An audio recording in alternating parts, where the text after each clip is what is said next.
The Dallas Cowboys opening their bid for back-to-back Super Bowl titles, taking on the Atlanta Falcons, a team that has made a habit of last-minute victories. The Cowboys, with a 12-4 record, are making their 12th playoff appearance in 13 years and are favored by at least 2 touchdowns. The Falcons entered the postseason playoffs via the wild card berth with a 9-7 record, then won the right to continue on Christmas Eve with a 14-13 come-from-behind victory over Philadelphia.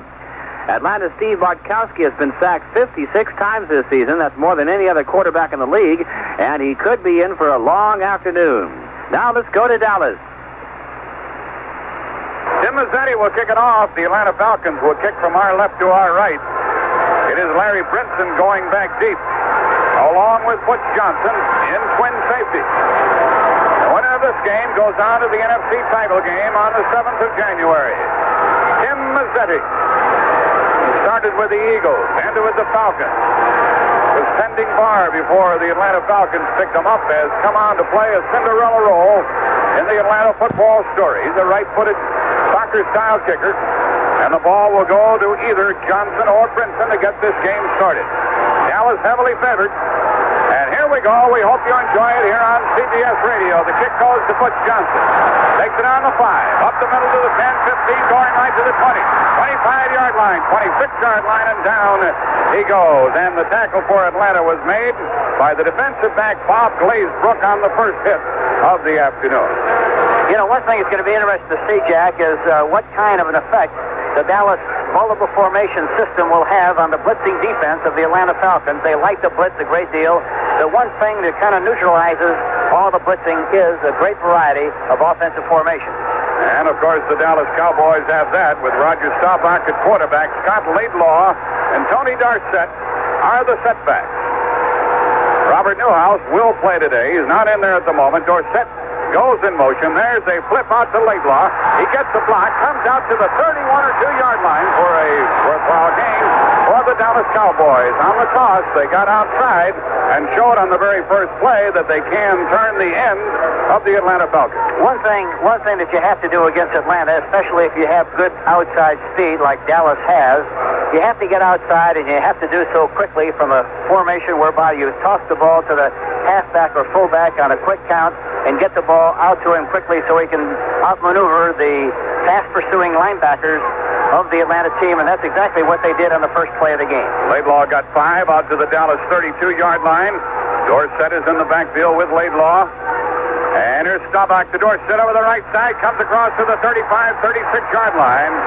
Looks like it's going to be 3rd and 1. He was tackled by Robert Pennywell, who had made the previous tackle on the sideline on Laidlaw. And now Dallas has been able to get both Laidlaw and Dorsett to handle the ball in the early going, and that's important. Yes, it is. There's a lot of tension going into a big game like this.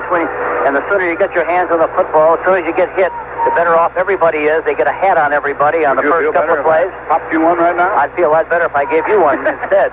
We have 3rd and 1 coming up. The ball is out to the Dallas 36-yard line. 3rd and 1. They go into the I formation with Laidlaw up. And here's Staubach on a sneak getting the first down. That's not when you got a back like Dorsett. He starts in motion. You have a real tendency to start chasing him, and Staubach is good size. He can punch it out and get the first down. Yeah, what happened on the play, though, Jack, they were not able to recognize the offensive formation soon enough. They were shifting, and in the process of the shift and in the process of getting down in a 3-point stance, Staubach called a quarterback sneak and took advantage of that movement and got the first down very easily. To his own 39-yard line. The first down, they shift out of the I, back into the I. Dorsett the tailback. A man in motion is Drew Pearson. Here's a toss to Dorsett, tackled in the backfield for a loss on the play, and a big loss at that. Atlanta is not without their rooters, and that was Frank Reed, the safety man. Typical of what Atlanta does to you on defense, and they do it right most of the time. Well, that time they had the flanker to the right side. They sent him in motion to the left side, but Reed was right on the line of scrimmage, and there was no way in the world that you could make that play go because there was nobody there to block Frank Reed, number 28, the strong safety, and as a result, they lost yardage on the play. Drew Pearson comes to the left. Wide receiver is Tony Hill to the right side. It is 2nd down and 15 as a result of a loss of 5 when Dorsett was tackled. Staubach throwing for the first time over the middle. Incomplete and off the fingertips of Drew Pearson, who was slanting into the middle. And had he caught that, I don't think anybody would have stopped him. Well, he didn't, and so that's very unimportant. The big thing was that the strong safety, Frank Reed, was on the line of scrimmage. It was a safety blitz. Everything happened a little quicker than they wanted it to happen. And the ball fell incomplete. It should have been caught. It was a well-thrown ball. I don't think I've ever seen Staubach release the ball as quickly as he did that time. We'll see him release it very quickly all day long if he's going to get rid of the football, because that's the way they put pressure on you. You better get rid of it quickly, or you better pick up the blitzers with a lot of people and have plenty of time to throw the football, which is tough to do. They go into the double wing, have Preston Pearson. Staubach back to throw. The blitz is on. He stands in the pocket, throws outside. Drew Pearson caught him at the 35, down to the 30. Of the Atlanta Falcons before Rick Myers punched him out. It was just very simple. He had plenty of time to throw the ball. There was a blitz against a spread formation, and he just went down inside, turned Myers to the inside, broke outside. The ball was right on target. It was good for 39 yards and a first down, Jack. A good play by the Dallas Cowboys. A lot of people have been wondering about Staubach's injured fingers. He seems here at the outset to be pitching the ball in terrific fashion. I watched him in a pregame warm-up, and I assure you there's nothing wrong with his finger because he threw extremely well. First down at the Atlanta 28-yard line with Laidlaw and Dorsett in the backfield. Two wide receivers to the left. Dorsett goes in motion. Staubach to Laidlaw over the right side. Got only a yard, and he was driven back. He ran into Jeff Yates, the defensive end, and Jim Bailey and the outside linebacker, Fulton Kuykendall, one of the best in the game, by the way, finished off the play. Up front, they are playing Yates, Bailey, Mike Lewis, and Jeff Murrow. The linebackers are Kuykendall, Pennywell, and Brazina. A good trio of linebackers, Hank. Yes, they are, and Brazina blitzes a great deal from the weak side position. By that, I mean he's on the side away from the tight end, and it does a great job of blitzing and creating problems from that position. Second down and 9 for Dallas. Staubach straight back to throw, looks quickly, drives it over the middle, complete first and goal for Dallas, as it was Drew Pearson, covered by Rick Pius again, and Staubach was on the money, and it's first and goal from the Atlanta. No, not first and goal, it's first and 10 from the Atlanta 14. You know, one thing about playing against Atlanta, you're going to be involved in a lot of big plays and involved in a lot of bad plays because it's such a guessing game, Jack, and you're going to guess right, but you can't worry about the times you guess wrong. You just have to maintain a plan, keep throwing the ball, taking advantage of the blitzing situations. The defensive backs of Atlanta are not good cover people, and as a result, if you get the ball off, they're going to complete a lot of passes and have a lot of big plays in this game today. Dupree, the tight end, drops off the line of scrimmage, starts in motion. Here's Staubach pitching to Laidlaw. He is hit in the backfield and tackled for a loss of a couple of yards by Jeff Yates, the defensive end, who crashed in there and didn't go for the fake. It was sort of like a college option play, but Yates, the defensive end, knew that Staubach wasn't going to keep the ball. Yeah, it was an option play, Jack. It was a good observation on your part. It was an option play to the right side. And one thing in professional football, you know, defensively, when you see the option play, you're going to say, fine. You want to run the ball, quarterback, you run it, but we're going to take away the outside people, and the quarterback is not going to keep it very often, so really that's very ineffective on that kind of a situation. Back at the 16-yard line of Atlanta, second down and 12 for Dallas. Split backs in the backfield. Pearson left. A lot of room on this left side. Here's Staubach back to throw, throwing into the end zone, and Pearson cannot get it. It was thrown away. There was good coverage on Drew Pearson, this time by Rick Pius, and it'll be third and 12 for Dallas. They've kept the ball for almost 5 minutes since getting the opening kickoff. Earlier they had a third and 15, came up with the first down. They picked up 3 first downs in this drive, and now it's third down and 12 from the Atlanta 16. Pius was very deep that time, and I'm surprised that Staubach tried to throw the ball to Pearson on top because he had all the room in the world in front of him, but he elected to throw the ball deep, and he couldn't do that in this situation because he's got an extra an extra dimension in the secondary to help him, and that's the end zone. Dorsett was on a wing, goes back into the backfield. Staubach on third down. The blitz is on. He throws over the middle end zone and incomplete to Tony Hill, who had drawn double coverage. It'll be fourth down. Staubach ends up in a sitting position. He threw that ball into heavy traffic. Tony Hill was covered by both Pius and Tom Pridemore, the free safety. Raphael Septien comes in to try to put Dallas on top. with 10:07 remaining in the first quarter. Brzezina, that time, was blitzing again from the linebacker position. They haven't blitzed that much really on this drive with the exception of the spread formation that enabled Dallas to come up with a big play of 29 yards on a passing formation. They've got them down in good scoring position like they are right now. Here's a 34-yard field goal attempt by Septien. The ball is snapped, set, kicked, and it is good. And Dallas jumps out in front. 10:04 remaining in the first quarter. Dallas leads by the score of 3-0. And with the score, Dallas 3, Atlanta nothing. Let's take timeout. Franco Harris, the forgotten superstar, and John Stallworth, Pittsburgh's other receiver, turned in record-breaking performances Saturday to carry the Steelers into the AFC Championship game with a 33-10 rout of Denver. Harris, a six-time 1,000-yard rusher who received little national recognition this season due to the heroics of Houston's Earl Campbell, set an NFL record of 12 career playoff touchdowns by scoring on runs of 1 and 18 yards. Stallworth, who plays in the shadow of All-Pro teammate Lynn Swann, set a division playoff record with 10 receptions for 156 yards, including a leaping 45-yard touchdown grab in the last period that put the game out of reach. The victory is Pittsburgh's 15th against 2 losses, and that's the best record in the National Football League. And the Steelers will play host to Sunday's Houston-New England winner on January 7th for a berth in Super Bowl 13 in Miami on January 21st. That final again, Pittsburgh 33-10 over Denver. Septien, who kicked the field goal, will kick it off. Dennis Pearson, who returned 100 yards earlier this year, is in the middle of 3 deep men. Septien usually gets the ball down to about the 5-yard line. Very little wind advantage here in Texas Stadium. Cowboys leading 3-0. Septien boots a line drive kick. Bounces at the 20, and Atlanta wisely allows the ball to go out of bounds. There closest to it was George Franklin, and he was smart. That'll cost Dallas 5. This broadcast... Excuse me, Hank. That's all right. Go ahead, Seth. You'll be frustrated if you don't. No, you upset me. I'm not going to talk if you don't. You got me mad. I'm not going to talk if you don't. I was just going to say, Jack, that they're going to welcome that opportunity to get better field position because Dallas kicked the ball out of bounds, Septien specifically, and they should come out of this with much, much better field position than they would have had he kicked the ball correctly the first time he attempted the kickoff. So we'll get a look at the Atlanta offense in just a moment. Dennis Pearson is back along with Pridemore and Franklin. This is a high kick. Pearson took it on the 14 up the middle to the 20, 25, 30, 35, 40. Flags go down, and so does Dennis Pearson at his own 43-yard line. And we probably will have a clip. We do against Atlanta. Boy, it happens so often. Yeah, it really does, and it really hurts the field position so much to start a drive minus 10 or 15 yards that happens on those kind of penalties. But, you know, he had a big cavity on the right side. He had a little seam on the left, but a big cavity on the right.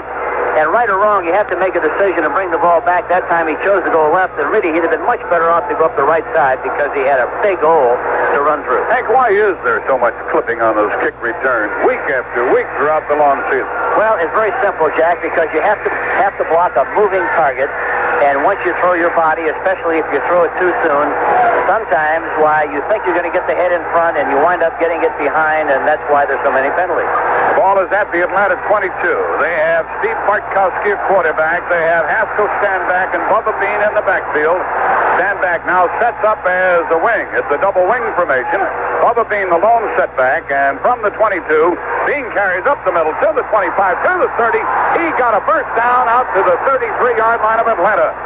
Finally stopped by Aaron Kyle off the corner. Did they confuse the Cowboys with that double wing? They've been doing that quite often. They send Standback in motion to the left, and they usually run to the same side of the man in motion. That's exactly what they did that time. He started to his left, came up the seam, had some good running room, and picked up the first down on the play, but it was good blocking by the part of the offensive line of the Atlanta Falcons. Mike Kent, Dave Scott, Van Note, Thielman, and McKinley. 2 wide receivers. They have 3 wide receivers in there. Bartkowski gives to Bubba Bean. He's across the 35 to the 36, 37-yard line. He gained 4. Harvey Martin and Randy White got him. And Bubba Bean has started off in full flight here today. 9:10 left in the first quarter. Clock running. 3-0 Dallas on top. 2nd and 6, Atlanta from their own 37. You know, Mitchell is such a fine receiver that they could use him as a third receiver. He split out left to the away from the slot side and gives them a 3-receiver dimension, but he's the tight end in the formation. On 2nd down, Bartkowski throwing for the first down, throws outside, and it is caught for a first down into Dallas territory. It is caught at the Dallas 41-yard line by Billy Rickman. He had Cliff Harris making the tackle, but more than that, he had Benny Barnes turned around, and Barnes never did see the ball. Well, they were in double coverage. They had a short man and a deep man, and Bartkowski threw the ball as perfectly as you could possibly throw it. It had to be thrown right where it was. Billy Rickman made a beautiful catch over the shoulder, and it's a first down for the Atlanta team. A beautiful drive going so far. Now they got Standback going left. Let's see if they run left again. They do. Bubba Bean then turns it back up the middle. He's hit at the 40-yard line. He gained 2 yards. He was hit by Larry Cole, who was starting rather than Jethro Pugh, and Randy White. It's going to be 2nd down and 8 for Atlanta. They're trailing 3-0. They've got a variety of things that they do for that formation right now. When they stand back in motion, they have run both times, utilized the play twice, ran to the left both times. I'm sure we'll see some other things from it on 1st and 10 situations as we go along. Now they're in a 3-receiver situation with Mitchell split out to the left side. Here's Bartkowski back to throw, looking right, throws right sideline, and incomplete. Incomplete at the sideline. And now a flag goes down as Cliff Harris gave the receiver a friendly pat on the head. The official threw the flag for a personal foul. He just tapped him on the helmet, Hank. Yeah, but you supposedly cannot touch the guy above the shoulders, and that's exactly what he did. And he has to pay for it. That's what the rules specifically say. You can't measure the degree of the hit. He was hit on top of the head, and as a result, it's a penalty. Cliff Harris with a head slap and a personal foul against Dallas. 15-yard penalty. Moves the ball inside the Dallas 25 to the 24. Instead of it being 3rd and 6, it's a first down at the Dallas 24. Conduct 43. He says first down. The fans don't like it, but everybody saw it, and it's in the book. First down at the 24-yard line for Atlanta. Standback going left again. Now let's see what they do from this formation. He's got a lot of room on the left side. He'd be a good guy to throw to over there. Here's Bartkowski back to throw. Throws it short. It's caught for a gain of a couple of yards. The hit made immediately as it was hauled in by Wallace Francis, and the tackle was made by D.D. Lewis. Charlie Waters has to cover Standback man for man when he goes in motion to the left side. He's got a lot of room over there for that double wing formation. I wouldn't be a bit surprised to see him do a little business over there, Jack, and get the ball to him because he's got a lot of room. Clock is running, 7:35 remaining in the first quarter. A pickup of 2 despite the pass completion. Rickman goes to the left side along with Alfred Jackson, and it's 2nd and 8. Again, the double wing, and Bubba Bean on a draw play. Goes to the 20, tackled, and he fell down at the 19-yard line. It is going to be 3rd down and 5 for the Falcons. And he ran into the arms of Thomas Henderson, the linebacker. Henderson, Bob Bruning, D.D. Lewis are the linebackers. Ed Jones, Larry Cole, Randy White, Harvey Martin up front. Benny Barnes, Aaron Kyle on the corners. Charlie Harris and Charlie Waters and Cliff Harris are the safety men. 3rd and 5 Atlanta from the Dallas 19. Now the 2 setbacks are Bubba Bean and Haskell Standback. The extra defensive back, Randy Hughes, is in for Dallas on 3rd down. Flag goes down, and it was too much time. Delay of game Atlanta. While they were setting up a formation designed to confuse Dallas, they cost themselves 5 yards, and it's going to be 3rd down and 10. Yes, they confused themselves, and here again, they deviated a little bit from their basic personality because they tried to do a little bit what Dallas does by shifting and creating formations. That time they were confused themselves. Took too much time in a huddle and had to pay the penalty of a 5 yards. And that might cost them on a field goal attempt later if Atlanta fails to pick up the first down on this, a 3rd down play from the Dallas 24. 3rd and 10. Wallace Francis is to the right. Billy Rickman is to the left. Mitchell, the tight end, on the right side. 3rd and 10. Bartkowski calls the signal. Back to throw. Rolling right. Not much pressure. Looks, throws, sideline, and it is shot for a first, close to a first down. Not a first down, however, at the 15-yard line. Now, the receiver was bobbling the ball a bit when he went out of bounds, and Dallas might be arguing about that. Wallace Francis hauled it in, and they're going to measure to see if he made a first down. It appears he would be short about a yard. I think he made it, Jack. Do you? Yeah, I got the impression that he might have made it. Let's see what they call. But Bartkowski did a great job of rolling to his right and hit Francis on the outside, who made a nice catch on the outside, and it looks like they might have it. We'll see it in just a second. Here's a bad angle. Well, one of us is right and the other's wrong. And you're right. It's a first down inside the 15-yard line. A first down for Atlanta, despite the 3rd and 10 play. And they did a good job also of confusing Dallas a little bit because they moved their backs around. Dallas was ready to blitz, including the safety man, but they didn't do it because of the formation situation, and they got away with a good call and a good play on a rollout situation. Well, some people thought Atlanta wouldn't score on Dallas. Here's a draw play to Bubba Bean, and he's inside the 5. He's got a touchdown. A draw play is good for 14 yards and an Atlanta touchdown on the draw to Bubba Bean, and is he getting off the ball?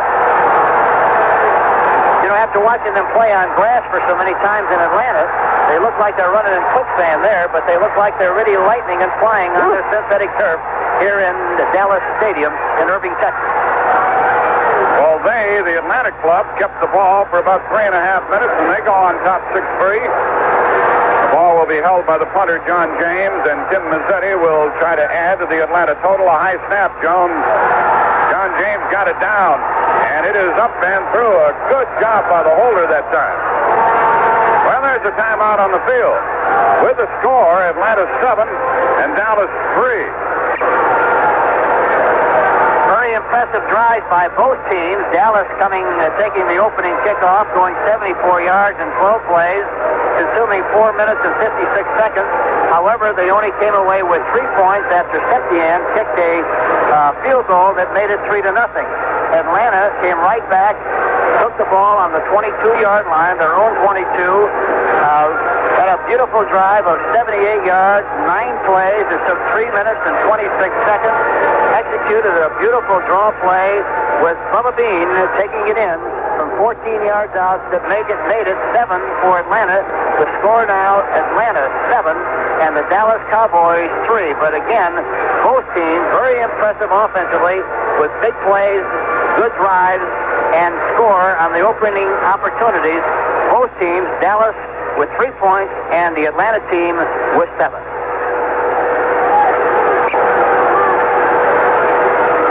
Stram and Jack Buck, whether you're from Dallas, I repeat, some people thought that Atlanta wouldn't score all afternoon against the Dallas club, but they're out in front by the score of 7-3. Mazzetti will kick it off. Larry Brinson is deep along with Butch Johnson. We have 6:25 remaining in the first quarter, and that score is going to give the Falcons an awful lot of confidence. Yes, it is, and give them, they play with a great deal of enthusiasm, a lot of animation, a lot of emotion, and this will perpetuate that, I'm sure, to a great degree.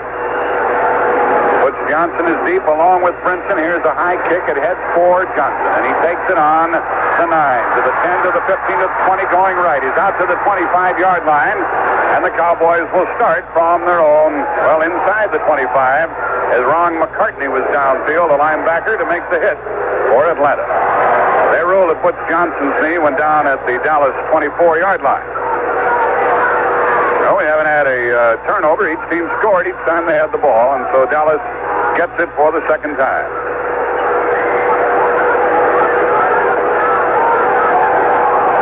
From the 24-yard line, Drew Pearson goes to the right side. Dorsett is on a wing, ships into a setback now with Scott Laidlaw, and on first down, Roger Staubach rolls right on a bootleg. He pops the ball off to his tight end, Jackie Smith. Smith is beyond the 40-yard line and out to the 42. Staubach could have run forever himself.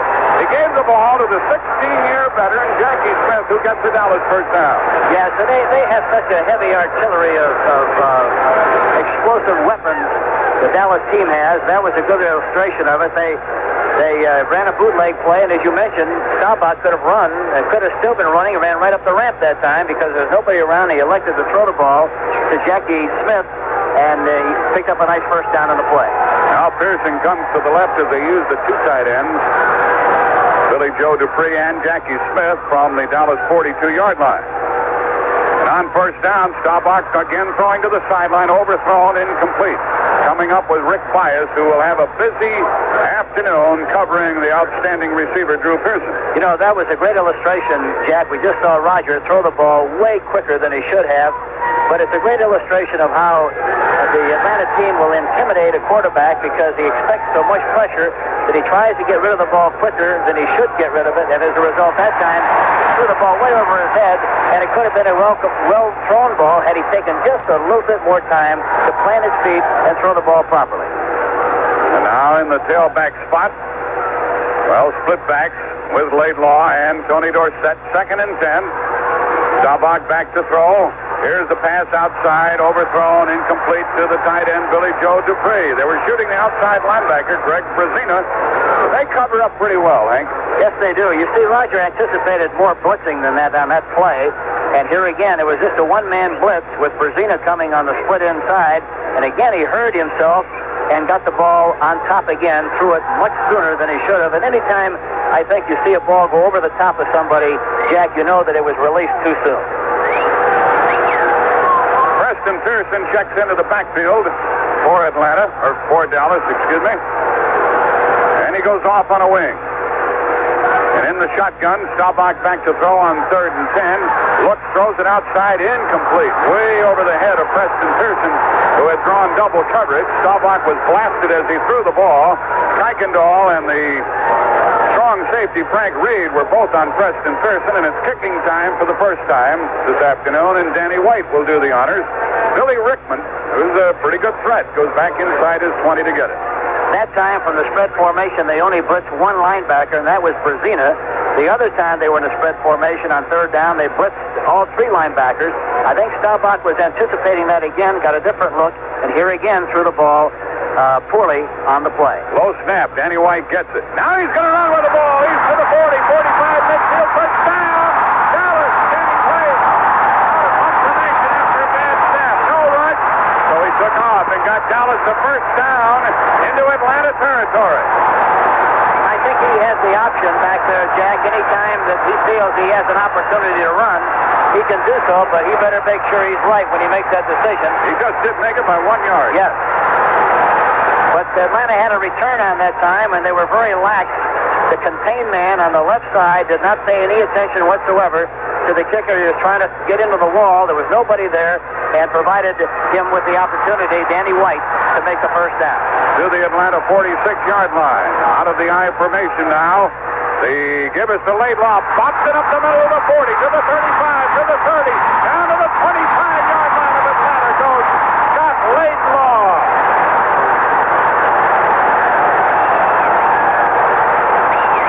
Beautiful draw play right up the middle. Nothing more than a good shot up the middle. Good running by Laidlaw. And he picked up another big first down. But a great illustration of how important big plays are. And the big play, of course, in this drive was a run by Danny White on a 4th down situation. He ran out of punt formation, got a first down. Laidlaw just picked up 16 to the Atlanta 25-yard line. Staubach on first down with his wide receivers to the right. Dorsett in motion. Staubach gives to Laidlaw again over the right side. He moves down to the 22. He got 3. The last time they ran that formation, Jack, they had a slot to the right, which means both receivers are on the right side of the football, the tight end on the left side. They sent Dorsett in motion to the left. The last time they did that, they ran Laidlaw outside. This time they faked going outside, ran a counter play back inside, and he picked up about 2 or 3 yards on the play. Take the 3rd and 7. Wilson Palmaina checks in. On this 2nd down play, he'll try to help with the pass rush. Dewey McClain, additional linebacker, is in for Atlanta. From the Atlanta 22, it is 2nd down and 7. They got a lot of room over here on Bias. They can throw in front of him. Staubach back to throw. He looks and he's rushed. He throws a screen. It's caught by Dorsett. He's inside the 15 and out of bounds. A first down for Dallas on the screen pass to Tony Dorsett. Boy, it looked like once he got by the linebacker, he was going to go all the way. But he didn't really look like Jackie was fully aware of where he was. He had a lot of room to run down the sideline, but just a little push knocked him out of bounds, and he didn't get nearly as much yardage on the play as you thought he would when the play was initiated. It is a first down, however, to the 12-yard line of Atlanta. The last time they were in a comparable position, the Cowboys had to settle for a field goal. They led 3-0. Atlanta came right back and scored. Atlanta's on top 7-3. They like to blitz their safety man, strong safety inside this area, and then their weak safety inside the 10. Let's see what they do here. From the 13-yard line, Pearson is to the left.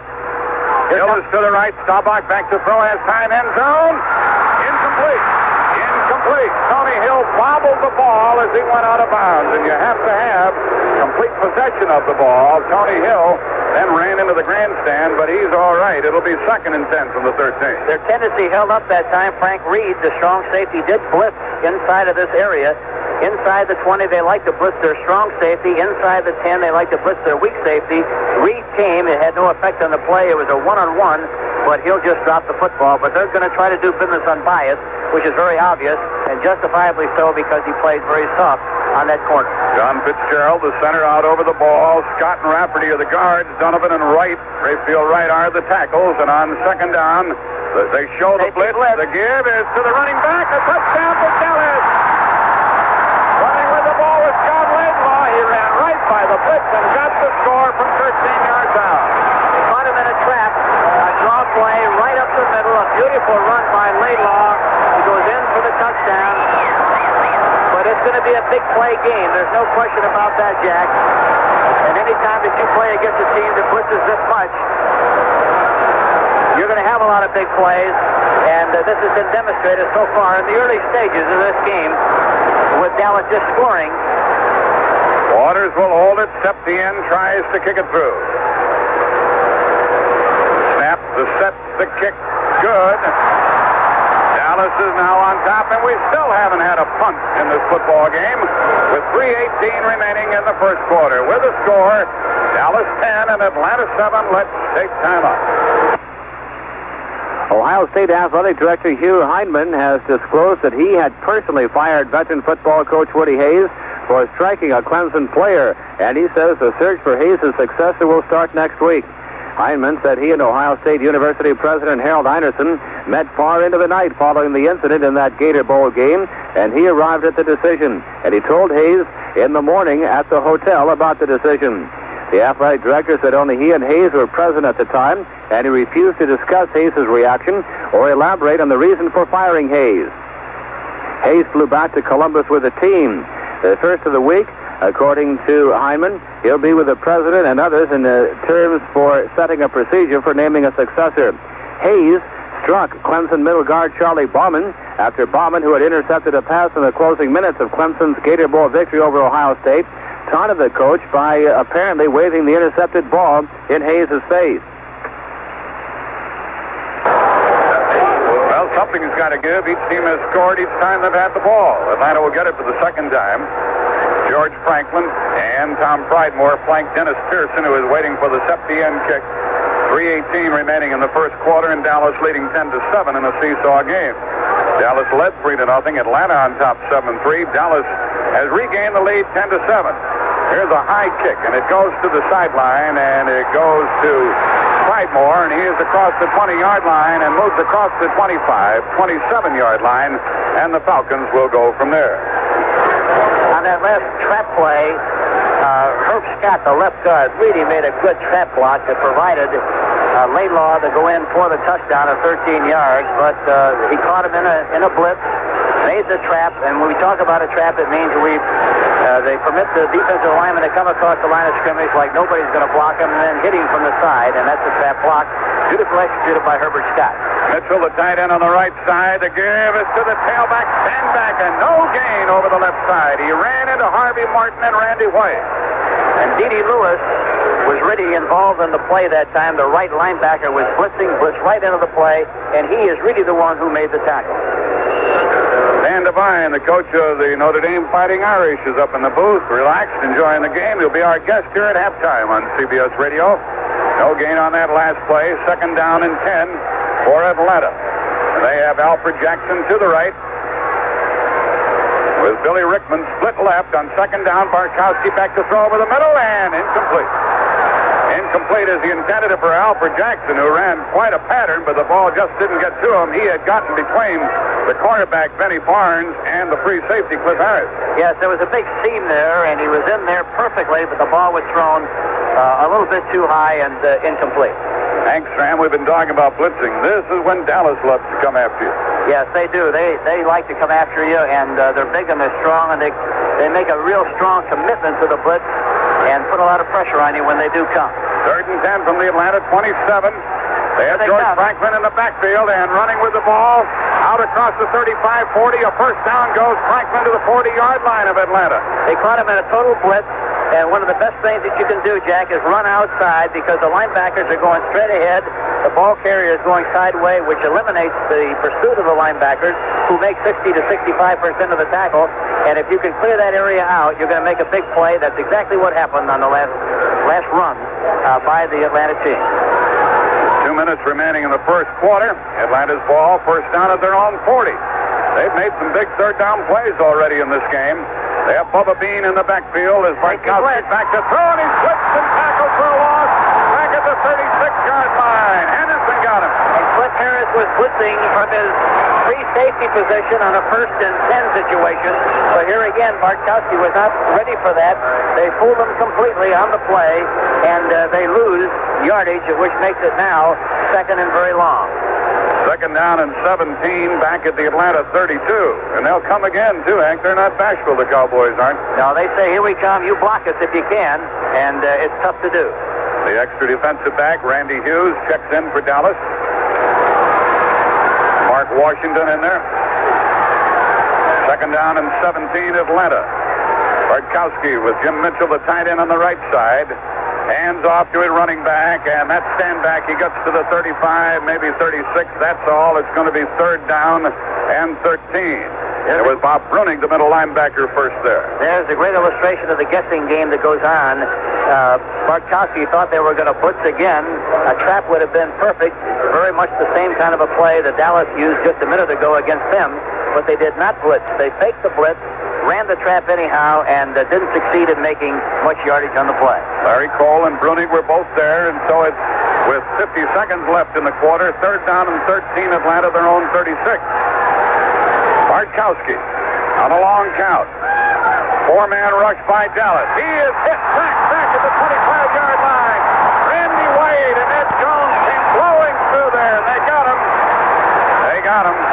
Back at the Atlanta 25-yard line, and the Falcons will have to kick for the first time with John James in there. This game is going to be a big play game, both offensively and defensively. That's been illustrated so far in this contest. But we're going to see a lot of sparks fly here and a lot of fireworks, Jack, before the afternoon is over. It's a good one so far, with Dallas leading 10-7. 25 seconds left in the quarter. Butch Johnson stands at his 35, waiting for the kick from John James, who's been rather inconsistent this year after leading the league previously. Pretty good Dallas rush. He gets it away, and it's a fine kick. It sends Johnson all the way back to the 27. He fumbles. 45. Atlanta recovered. Tom Moriarty recovered the fumble right out of the arms of Butch Johnson.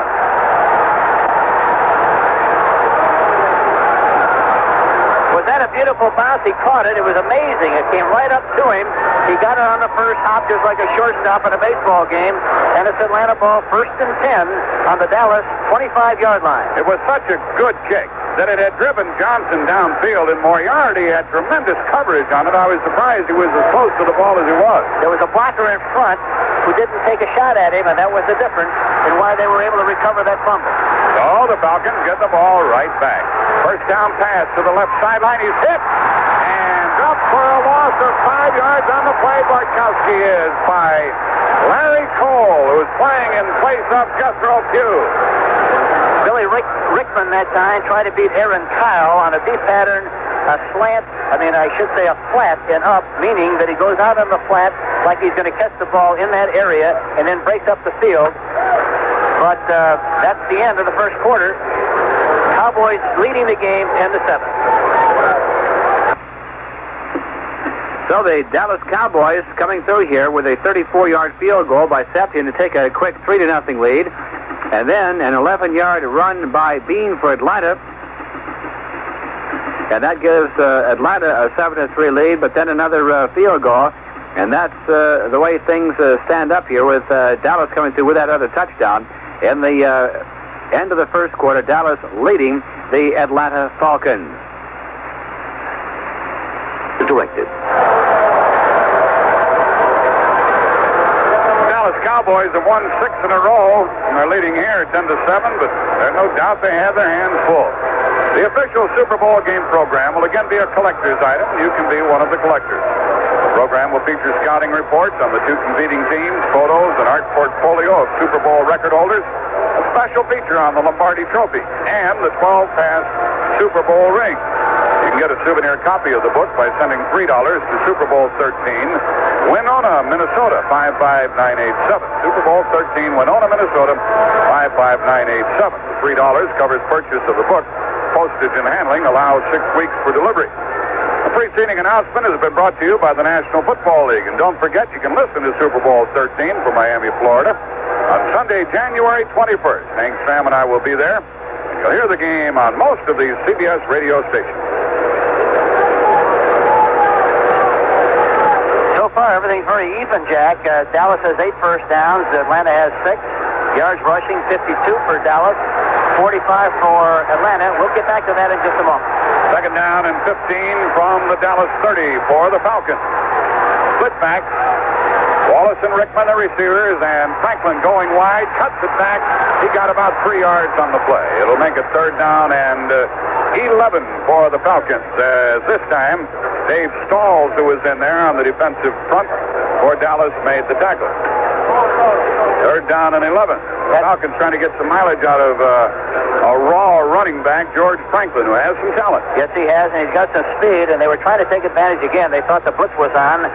They guessed wrong. It was not on, and they didn't succeed in making much yardage on the play. So it is third down. Now let's see if Dallas blitzes. The ball's on their 26. Third and 11, Atlanta. And no blitz. The running play to Franklin. Trying to get outside. Couldn't. He is tackled on the 24-yard line. It is fourth down for Atlanta, and they may try a long field goal attempt. Randy White chased him. Cliff Harris finished him off. George Franklin running to his left with the ball in the right arm again, Jack. He had no way in the world to protect himself. Had he had the ball away from pressure in his left arm while he was running left, at least he would have had an opportunity to use a shoulder or possibly a straight arm. He was handcuffed on the play and was tackled easily. Everybody's in there. Well, they only have 10 men. And we're going to have James holding the ball. And Tim Mazzetti will try a field goal. They're down to 11 seconds now before snapping the ball. A 42-yard attempt. Almost from the middle of the field. And Mazzetti gets it up, and it is good. A 42-yard field goal by Tim Mazzetti ties this game at 10-all. We're early on in the second quarter. 13:26 remaining in the half. And with the score, Dallas 10, Atlanta 10. Let's take time out. Charlie Bauman of Clemson, who was hit by Ohio State coach Woody Hayes, said right after the game, a reporter asked him, he said, what happened? Did he hit him? And Bauman said, yeah, Hayes did hit me. But later in the locker room, after the Clemson coaches had talked with Bauman, he toned down his story. He said, after I tackled, there was so much excitement, I don't know what happened. He said, if it happened, I'm not going to say anything about it. I just walked away. Saturday, Bauman was still shying away from flatly saying that Hayes had struck him. However, television replays clearly showed Hayes coming out on the field about 5 yards or so and hitting Bauman in the throat. When reporters told him Hayes had already been fired for striking him, the 228-pound guard from New Jersey said, I know he's fired, but I want to see the films before I say anything definite. He said there was a lot of commotion, and he might have gotten pushed into me. But again, television replays clearly show that Hayes was out there all by himself and clearly threw a punch at Bauman. Well, the Dallas fumble on a punt cost them 3. A head slap earlier, and unsportsmanlike conduct cost them some points, perhaps. And Mazzetti will kick off with 13 and a half remaining in the half, and the score tied 10-all. We haven't settled anything yet here, Coach. No, it's still jump ball, Jack, very obviously, and this, I'm sure, is a very big surprise to a lot of people around the country because everybody talked like it was going to be a runaway for the Dallas Cowboys, and it's anything but that so far. in the early stages of this game. Butch Johnson and Larry Brinson are the kickoff receivers for the Cowboys, playing in front of their home crowd. And here is a high kick going down to the goal line, taken by Johnson out to the 10, a reverse going to the left side, and it's going to be out of bounds beyond the 20-yard line. Running with the ball was Tom Henderson, the linebacker, on a kickoff reverse. It looked like he was going to go a lot further than he did, and it was Ricky Patton downfield along with Ernie Jackson to run him out. Our old quarterback in New Orleans, he made a great play there. It looked like he was going to make a big gain on the play. How come it changed, Hank? It looked like he was really going someplace. Did he miss a step? No, Ernie Jackson came on the inside and got the angle and got a piece of him, knocked him out of bounds. A beautiful play by Ernie Jackson. Tom Henderson got that ball on the kickoff reverse and went out of bounds at the 23-yard line. Henderson likes to be called Hollywood. He's a character, and he can play. He's one of the many Cowboys on the Pro Bowl team. Yeah, he's a participant. He can really play and really comes after you and really a great hitter. To the right goes Drew Pearson. Tony Hill is the split receiver to the left. The tight end is Billy Joe Dupree on the right side. And it's Laidlaw and Dorsett in the backfield. Here's the pass to the sideline. It's caught by Tony Hill for a worthwhile game. Character, and he can play. He's one of the many Cowboys on the Pro Bowl team. Yeah, he's a participant. He can really play and really comes after you and really a great hitter. To the right goes Drew Pearson. Tony Hill is the split receiver to the left. The tight end is Billy Joe Dupree on the right side. And it's Laidlaw and Dorsett in the backfield. Here's the pass to the sideline. It's caught by Tony Hill for a worthwhile gain. He is hit immediately at the 29-yard line, tackled by Rick Bias. And it is a gain of 6 yards for the Cowboys. 13 minutes left in the half. That's the first time they've thrown the ball that way, Jack, and I'm surprised that they haven't done so more often because really the defensive backs of Atlanta, even though they blitz a great deal up front, they play very loosely, very deep, and you should be able to throw in front of them anytime you want to, and also on the inside because they play so deep. Wide receivers to the right, both Hill and Drew Pearson. Dorsett has handled the ball infrequently here. The give is to Dorsett over the middle, and he gets about 2, maybe 3 yards, moving across the 30-yard line, trying to find a place to go, couldn't. And Jim Bailey, the defensive tackle, made the Atlanta stop. Now the ball is at the Dallas 32, and it's 3rd down and 1. Hill, the wide receiver, goes out, and the 2 tight ends are in there, Jackie Smith and Billy Joe Dupree. The score is tied 10-10. Surprisingly here, one of these teams will be eliminated this afternoon. They'll fight the dust down here in Texas. Laidlaw is the lone setback. Now they shift into split backs with Dorsett. A 3rd down play. And Staubach gives the ball, and Dorsett gets the first down across the 35-yard line. Boy, what a hole they opened up there. He moves to the 36, and it was Greg Brazina, the linebacker, stopping him. And you like that hole? Oh, listen, Rayfield Wright and Rafferty, Fitzgerald, all of whom did a great job at the point of attack, meaning where he ran the football. A big cavity, a good seam, and a lot of running room, and he made the first down. You know, one thing about the Dallas team, everybody, you know, they're so flamboyant. People think they throw the ball a great deal, which they do, but they average 39 runs a game and 28 passes for the entire season, which is good balance. And they have a first down at their own 37-yard line. Dupree, the tight end, is on the right side. Motion by Drew Pearson. Staubach back to throw. They pick up the blitz. He pops it off to the tight end of the 40. Dupree to the 45. To midfield. First down for Dallas. Into Atlanta territory at the 47-yard line. Dupree tackled by Frank Reed. A well-conceived play again. They take the sweep, a play-action pass, and then Dupree comes back across shallow.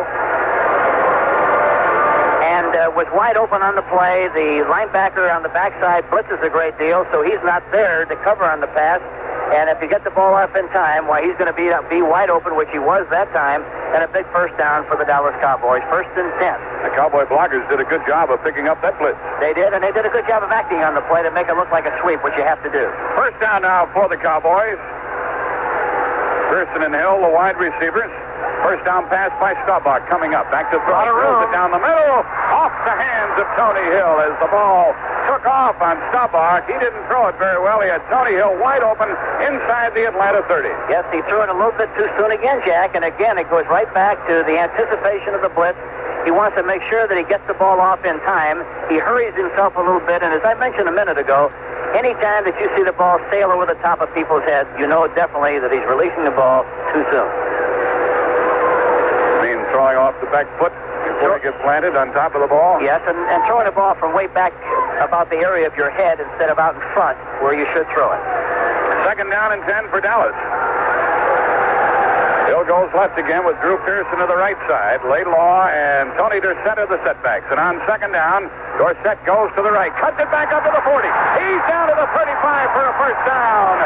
Tony Dorsett matching the running speed of Bubba Bean of Atlanta. Don't be quite a burst. And when he sees a place to go, he goes. Oh, he really flies, and he did exactly that.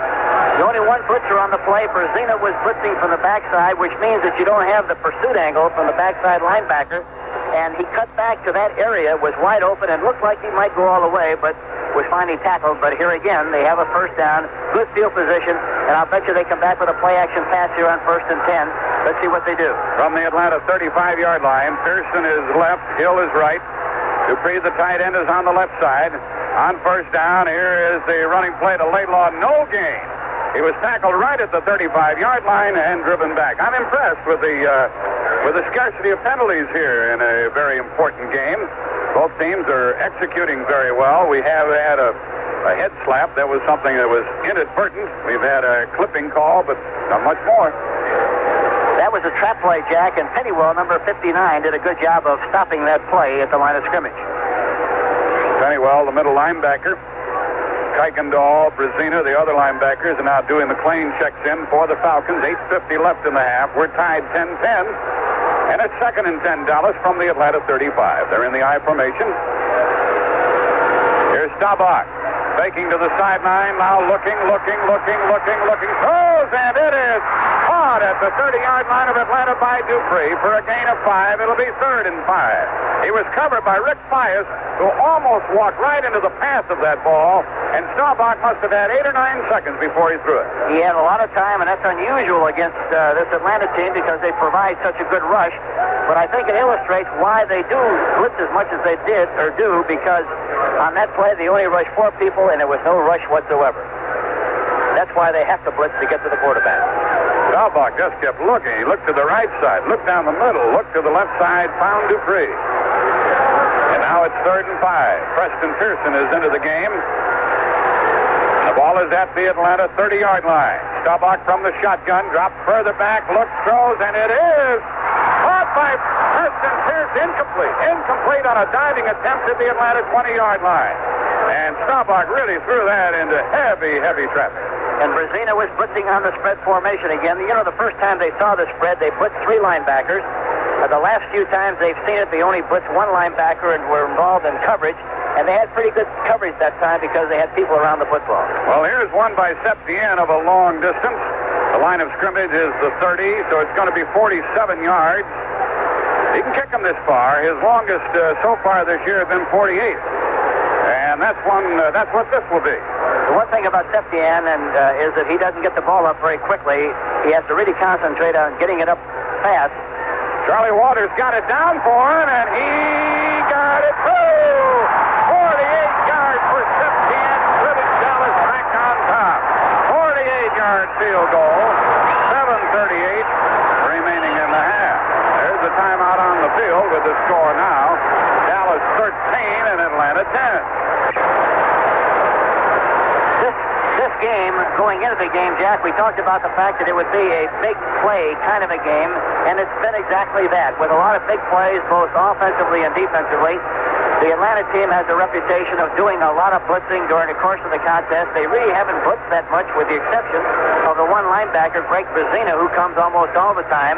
But the real surprise, I think, really has been the fact that the Dallas team has blitzed quite a few times, including a safety blitz, and it's been very effective for them. But I think any time that you have a lot of blitzing, you're going to see a lot of big plays, both offensively and defensively. You're going to guess right, you're going to guess wrong, but you can't worry about the mistake that you make. You have to go into the game with a big play philosophy and say, if we catch him in the right defense, why, we're going to make a big play. If we miss, why, we're going to lose yardage, but we can't be discouraged about it. We just have to play according to what we feel we can best do to win the football game, and it's very obvious that's what they're doing. this game hasn't settled down yet. There's been only one punt. We have 7:38 left in the half. Septien will kick it off. And the deep men are Tom Pridemore, George Franklin, and in the middle, Dennis Pearson, the biggest threat of the three. You know, Septien's last kick of 48 yards was the longest field goal in Dallas playoff history. Here's his kickoff. It is high, rather deep. Taken on the 8 by Pearson to the 15 to the 20. He's to the 30. Gets outside to the 35, 40-yard line and out of bounds. A flag goes down. There's going to be a personal foul tacked onto this against Dallas on a slugging or face mask violation. Septien, the kicker, is the one who got him out of bounds and probably saved a touchdown return. Well, it looked like he hit him in the head again. It's one of those things, Jack. It looked like it anyhow. Let's see what they call. Dennis Pearson ran the ball back to about his own 45, and now they mark the ball down to the Dallas 40-yard line.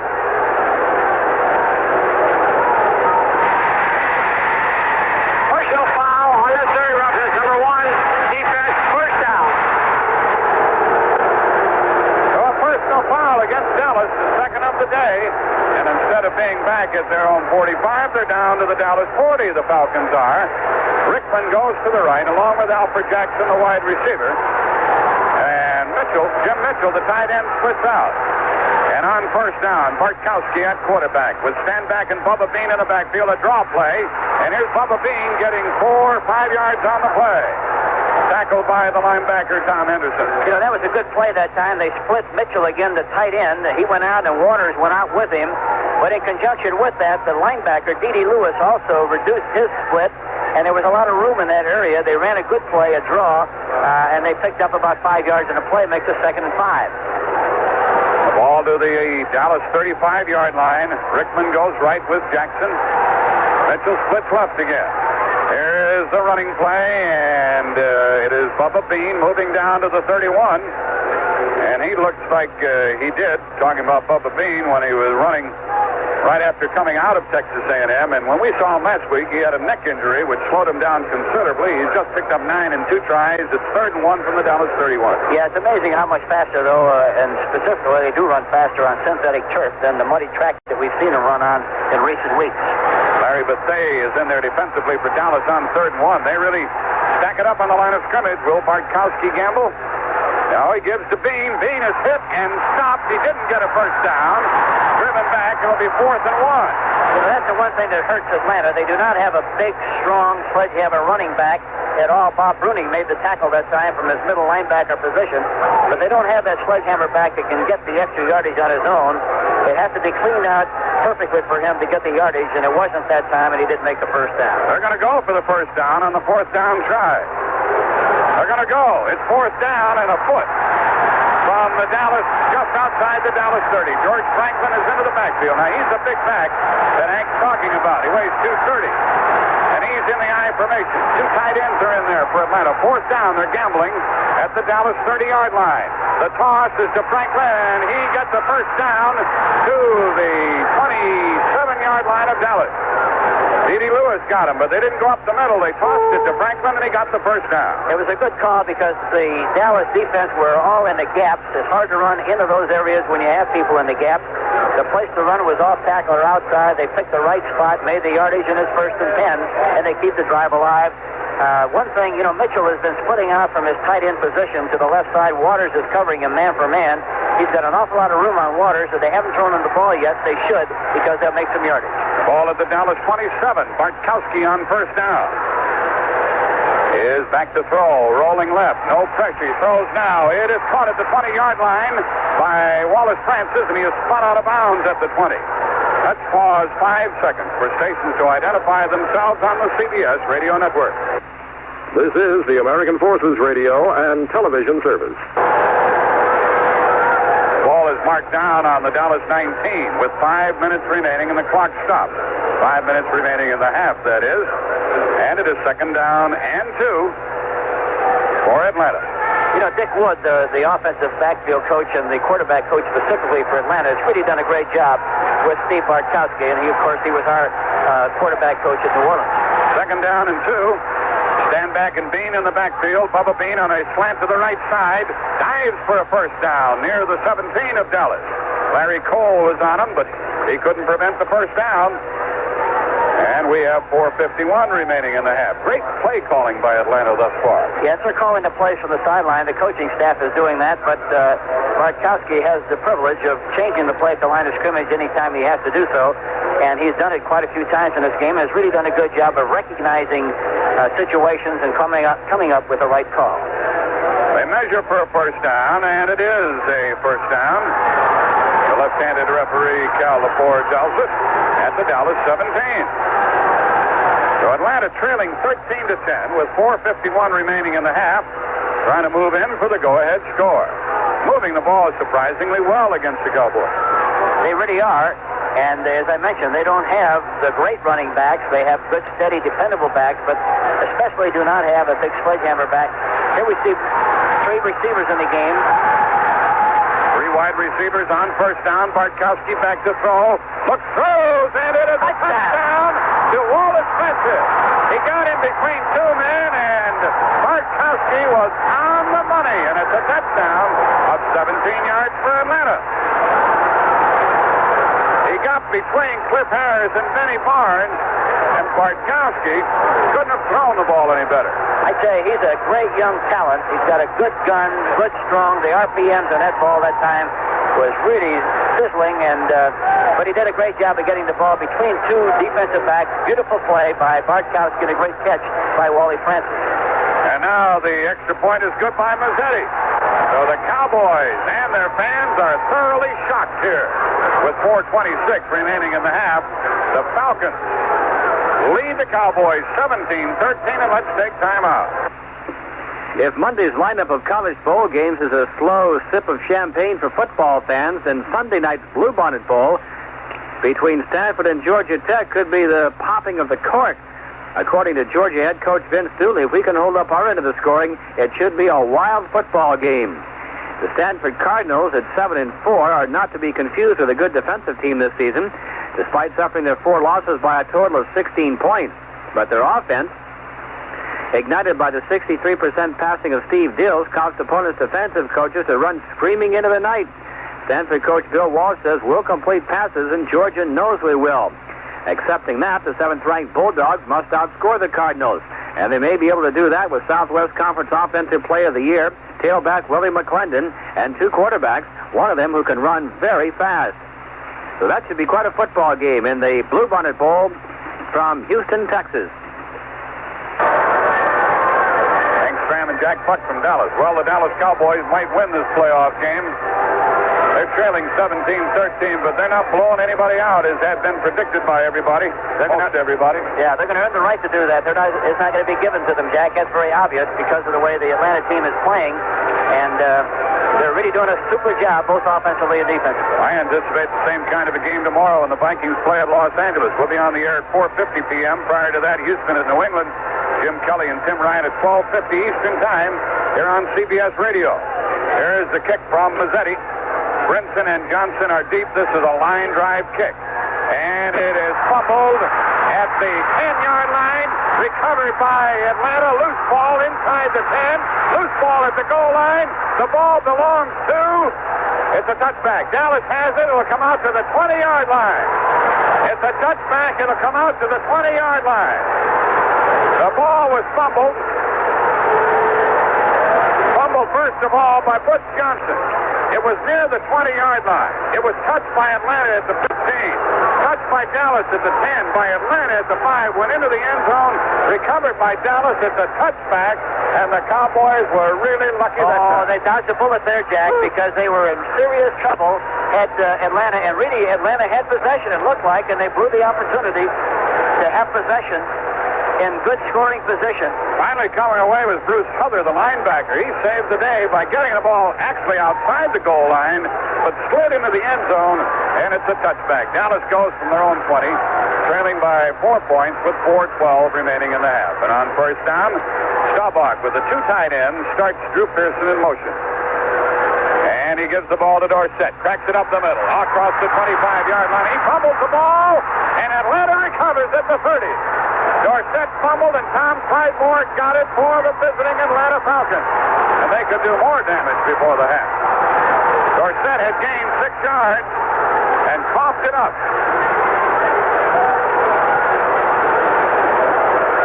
What a wild football game. The tackle was made by Kuykendall, and he shook the ball loose from Dorsett. And on the 30-yard line, Clydemore, the safety man, recovered. So Atlanta is at the Dallas 30. If they run right, Jack. On first down with Bubba Bean, the lone setback. The blitz is on the draw play. Bubba Bean goes to the 25. Gets down to the 21-yard line. Gained about 9 yards. Cliff Harris tackled him. And Atlanta's just ripping him up here. Caught him in a draw trap that time against a blitzing situation. And there again, anytime that happens, boy, you're going to have some big plays if you guess right. They did guess right on that play. And makes it now 2nd and 1 on the 21-yard line of the Dallas Cowboys. A surprising turn of events. 3.5 remaining in the half. 2nd and 1 for the Falcons at the 21-yard line of Dallas. Stanback is in the backfield with Bubba Bean. It's Bubba Bean lurching at the 20 for a first down to the 19-yard line. Then the ball came loose, but the ball had been whistled at. D.D. Lewis made the tackle. It's a first down, Atlanta. 3:10 remaining in the half and clock running. The ball is marked at the Dallas 18-yard line. Well, Hank Stram said the Cowboys dodged the bullet a moment ago, but another bullet came right back and got him. Found its mark when Dorsett fumbled. First down, Atlanta. Wide receivers to the left are Rickman and Francis. The right side is wide open if on a running play. Now Francis goes out over there and sets up there, and on first down, Bubba Bean cracks it back over the middle to the 15, down to the 13-yard line. That's what you're talking about, Hank. The right side was wide open that time, and looked like they were a little confused as to where they should line up with a double wing formation that time. And there was a lot of running room, even more so on the outside right than there was on the inside. But in spite of that, he still made a good chunk on that situation. 1st and 10, now it's 2nd and 5, a 5-yard gain on the play. And we have 2:13 remaining. Atlanta's going to let the clock run out. We'll have the 2-minute warning. They'll have the ball 2nd down and 4 from the Dallas 13, and then they'll still have 2 minutes to try to add to their lead of 4 points. There's the 2-minute warning, a pause in the action with a score. Atlanta 17, the Dallas Cowboys 13. Let's take time out. A confident team coming off its biggest victory in 10 years opposes a club trying to ignore the controversy surrounding its head coach when the Houston Oilers play the New England Patriots for a berth in the AFC Championship game. The Oilers, in the playoffs for the first time since 1969, earned the right to play New England with a 17-9 upset of the Miami Dolphins last week in the AFC Wild Card playoff. New England's last game also was against Miami in a regular season finale December 18th, but the Patriots suffered a 23-3 loss a few hours after coach Chuck Fairbanks was suspended for announcing he had accepted the head coaching job at the University of Colorado. 2 days after dropping the bombshell about his new job, Fairbanks was reinstated as the New England coach by owner Billy Sullivan, but is expected to leave the Patriots for the Colorado job when the season ends. Both head coaches deny their teams are at opposite ends of the emotional spectrum.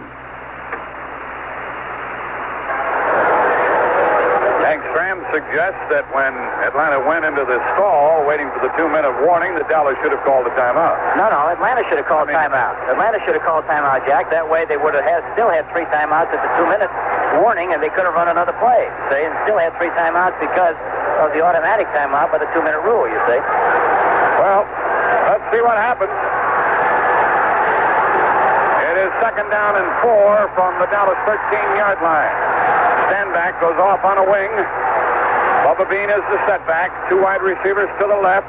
Here's the give to Bubba Bean. He is hit at the 12. He gained only a yard and a half. Cliff Harris came up along with Tom Henderson. Both out of the secondary. Henderson the linebacker and Harris the safety man. And they were gambling that Atlanta wasn't throwing. The ball's at the 12. And it is 3rd down and 4 for Atlanta. I can't understand why they don't throw the ball outside the Stanback when he goes in motion, because Waters, the strong safety, goes out into that area and gives him a lot of room and they ought to be able to throw in front of Waters anytime they want to, but they haven't done so yet with that double wing formation. With 1:30 remaining, the officials have called a timeout, so let's take a moment for this message. In college basketball action on Friday night, a big upset. Ohio State knocking off the nation's top-ranked team, the Duke Blue Devils. It was 76 all at the end of regulation, but Ohio State got them in overtime, 90-84. Mississippi State upset 10th-ranked Louisville 80-73 to win the championship in the Louisville tournament. 4th-ranked Michigan State defeated Oregon State 65-57 in the Far West Classic semifinals. 5th-ranked North Carolina beat Dartmouth 86-67. 6th-ranked Illinois slid by the College of the Ozarks 88-82. Number 7 Louisiana State downed Colgate 100-73. 8th-ranked Michigan beat Texas at El Paso 60-54. Number 9 North Carolina State took Penn State 80-58. Number 12 Texas A&M defeated the Air Force 73-66, and Nevada Las Vegas dumped Loyola of Los Angeles 103-73. Well, believe it or not, folks, the Dallas Cowboys are facing extinction from the National Football League playoffs here this afternoon at Texas Stadium. Hank Stram and Jack Buck with you. Atlanta leading 17-13, 1:30 left in the half. 3rd down and 4 for Atlanta from the Dallas 12-yard line. Bartkowski with Stanback and Bubba Bean. Good place for another trap play, Jack. The middle is wide open. Bartkowski calls the signal. And takes the snap. They run with the ball. Stanback trying to get outside. Does. 10. First down to the 7-yard line. Stanback on a slant to the left side.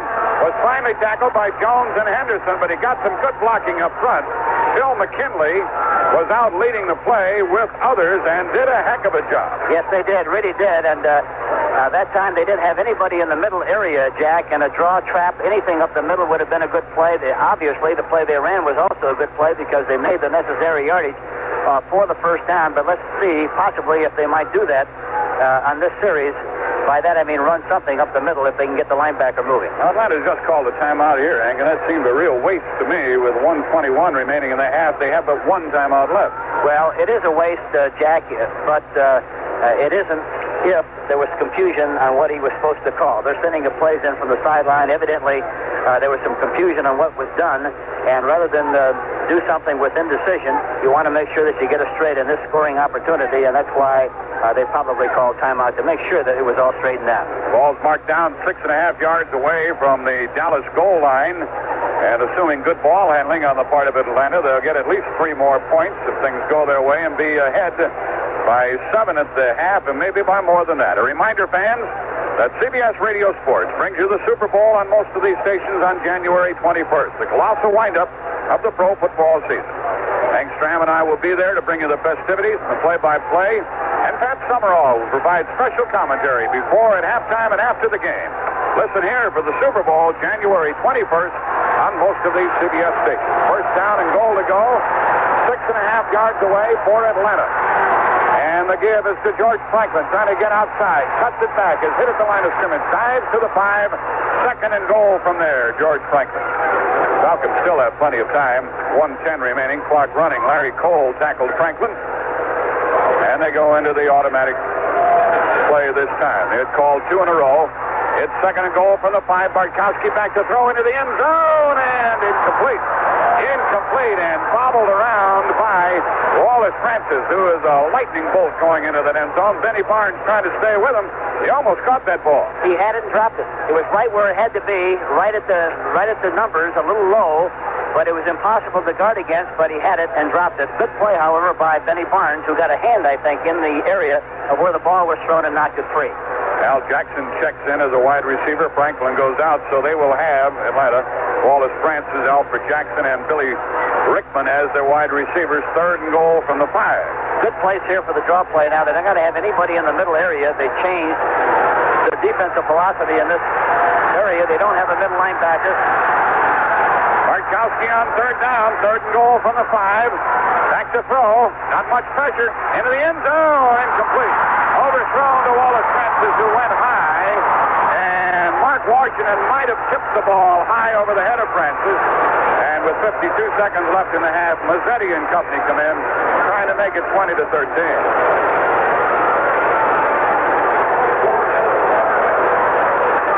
Mazzetti kicked a long one a moment ago of 42 yards. The ball will be held by John James at the 13, at the 12-yard line. 22-yard attempt is up and good. Atlanta keeps piling up points. They lead 20-13 with 50 seconds remaining in the half, and Dallas is stunned as they trail by a touchdown. And they'll have only 50 seconds and 3 timeouts with which to accomplish something. And Atlanta is sky high. Mazzetti will now kick it off. A 22-yard field goal by Tim Mazzetti. He's a story, isn't he, Hank? Oh, isn't he something? And he had tryouts with other clubs in the league and didn't have an opportunity to stay with other teams. Wound up with the Atlanta team, has really done a remarkable job for this franchise.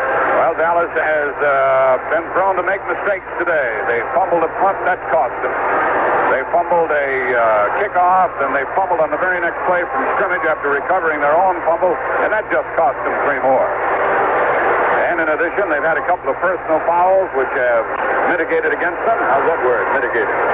Fancy, fancy. I know you don't know what it means, but he used it well. I'd like to ask you if it's right or wrong. It was right. Oh, thank you. Yeah. 50 seconds left in the half. Mazzetti will kick it off. Larry Brinson and Butch Johnson at back, standing inside their 5-yard line. Atlanta, the underdog by as much as 2 touchdowns coming in. They were underdogs last week against the Philadelphia Eagles. They've been underdogs all week long. They're underdog in an inter-squad game, I think, Jack, but they keep winning. Here's Mazzetti's kick. High. Coming down to Brinson on the 3-yard line. He's to the 10, to the 15, to the 20. He's to the 25. He's out near the 27-yard line for Dallas with 45 seconds left. And the defensive back, Bob Glazebrook, a good downfield tackler, did the work for the Falcons. They mark it at the Dallas 26. You know, Hank, when your team has been making mistakes and they're falling behind, you receive a kickoff like that, and the first thing that's in your mind is don't fumble. Returning it for a score is secondary. Yes, right. Make sure that you hold on to the football regardless what happens so that you don't lose possession in this part of the field and give up an easy opportunity for another score. Into the double wing. Staubach from the shotgun formation is back to throw. Atlanta puts on the pressure. Staubach throws it over the middle, and it is stopped at the 40-yard line. Drew Pearson went up, and it was Roland Lawrence who went up, wrestled with him, and stripped the ball, and Staubach, who's been getting hit on every play, is flat on his back right now.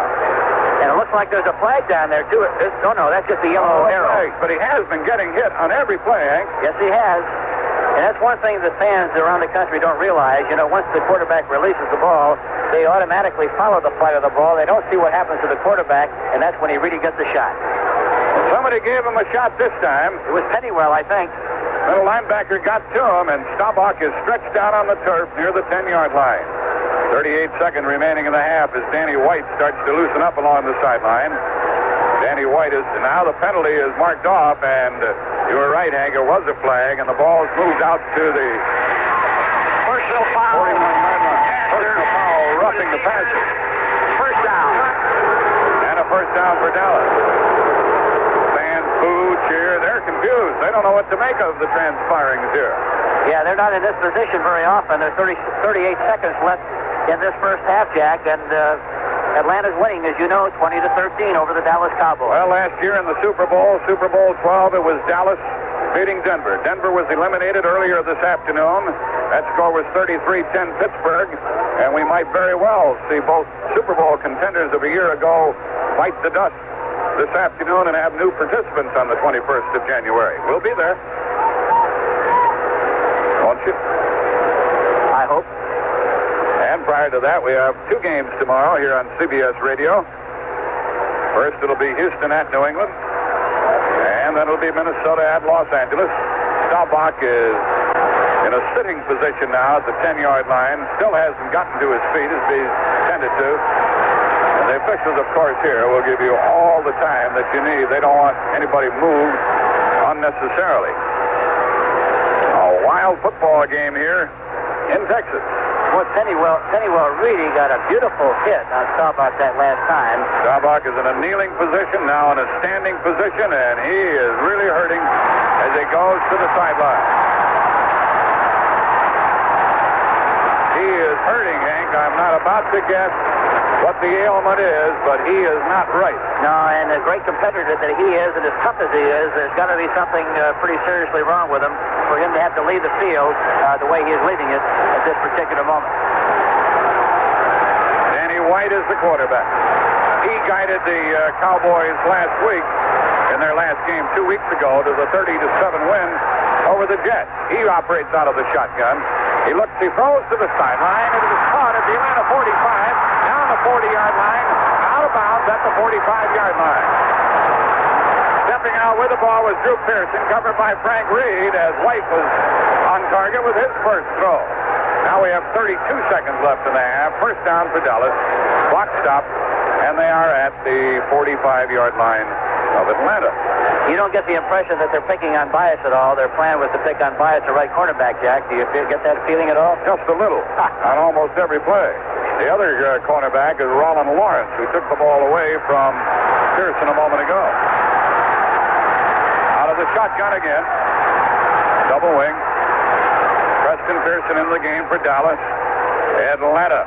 Still not blitzing. Not blitzing. The throw is to the sideline and broken up by Lawrence, of whom we spoke a moment ago. He came dashing in there in front of Pearson again. 28 seconds remaining in the half. Second and 10, Dallas from the Atlanta 45-yard line. Dewey McClain and a little extracurricular activities there that time. 52. The left linebacker. But no infraction on the play. No penalty on the play. There was some bumping around after the play was over. Second down and 10. What's the score? Well, Atlanta leads Dallas 20-13. Staubach heads for the dressing room. Staubach heads for the dressing room. Second down and 10 with Danny White. Got an awful lot of room on the outside on the one-on-one situations with the flankers on the corners.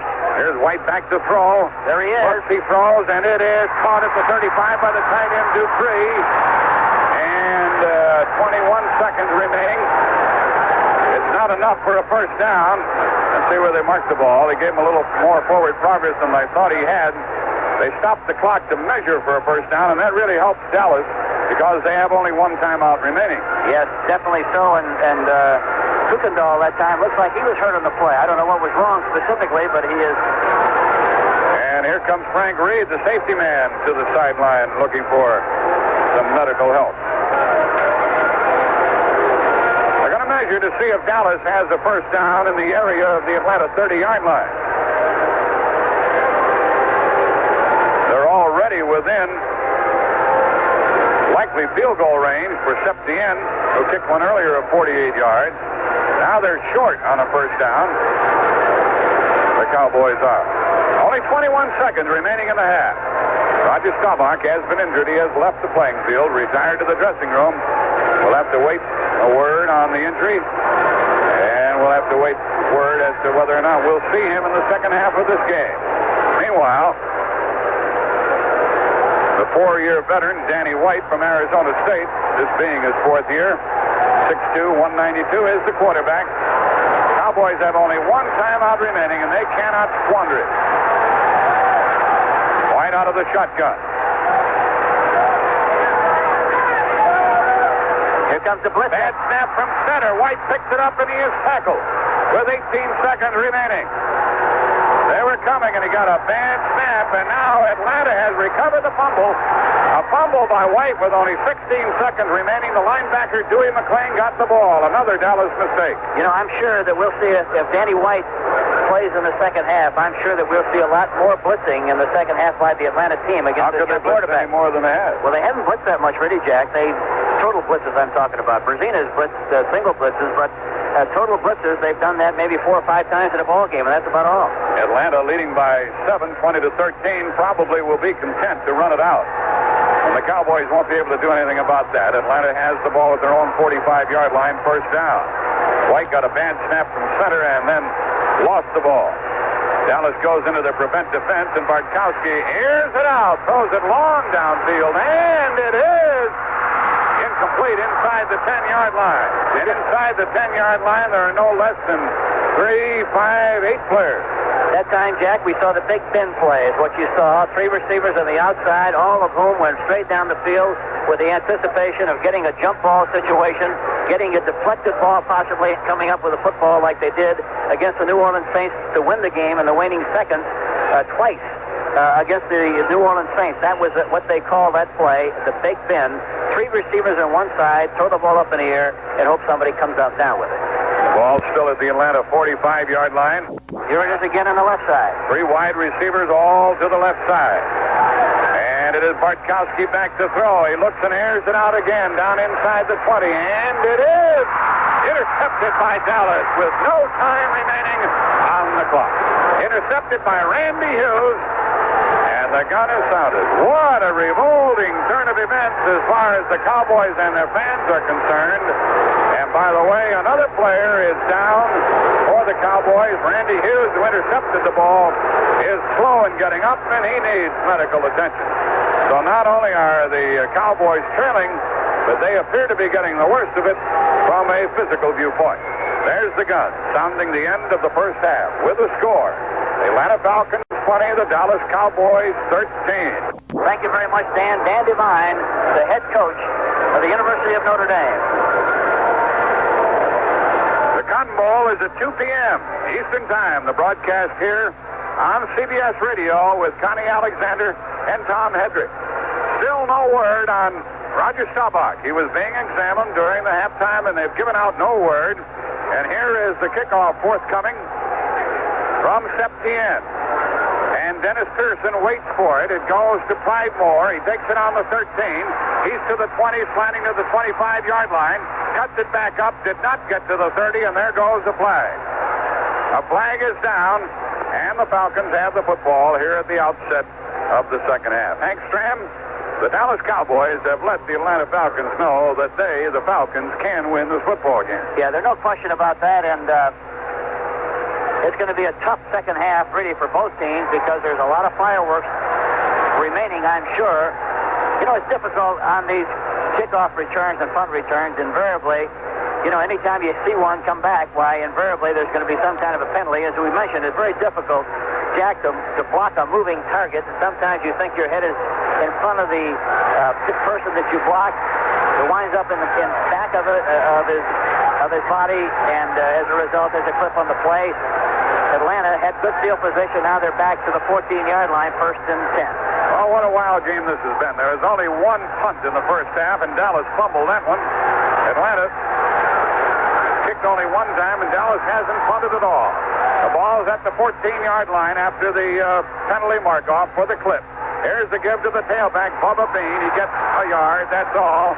And I'll say this for Bubba Bean, in the first 30 minutes, he really gave Atlanta a lot of spark. Ed Jones, the tackler, on the last play. Flag down on the play. I don't know what it was, but there was a flag down on that last play, Jack. I think a legal procedure on the part of Atlanta.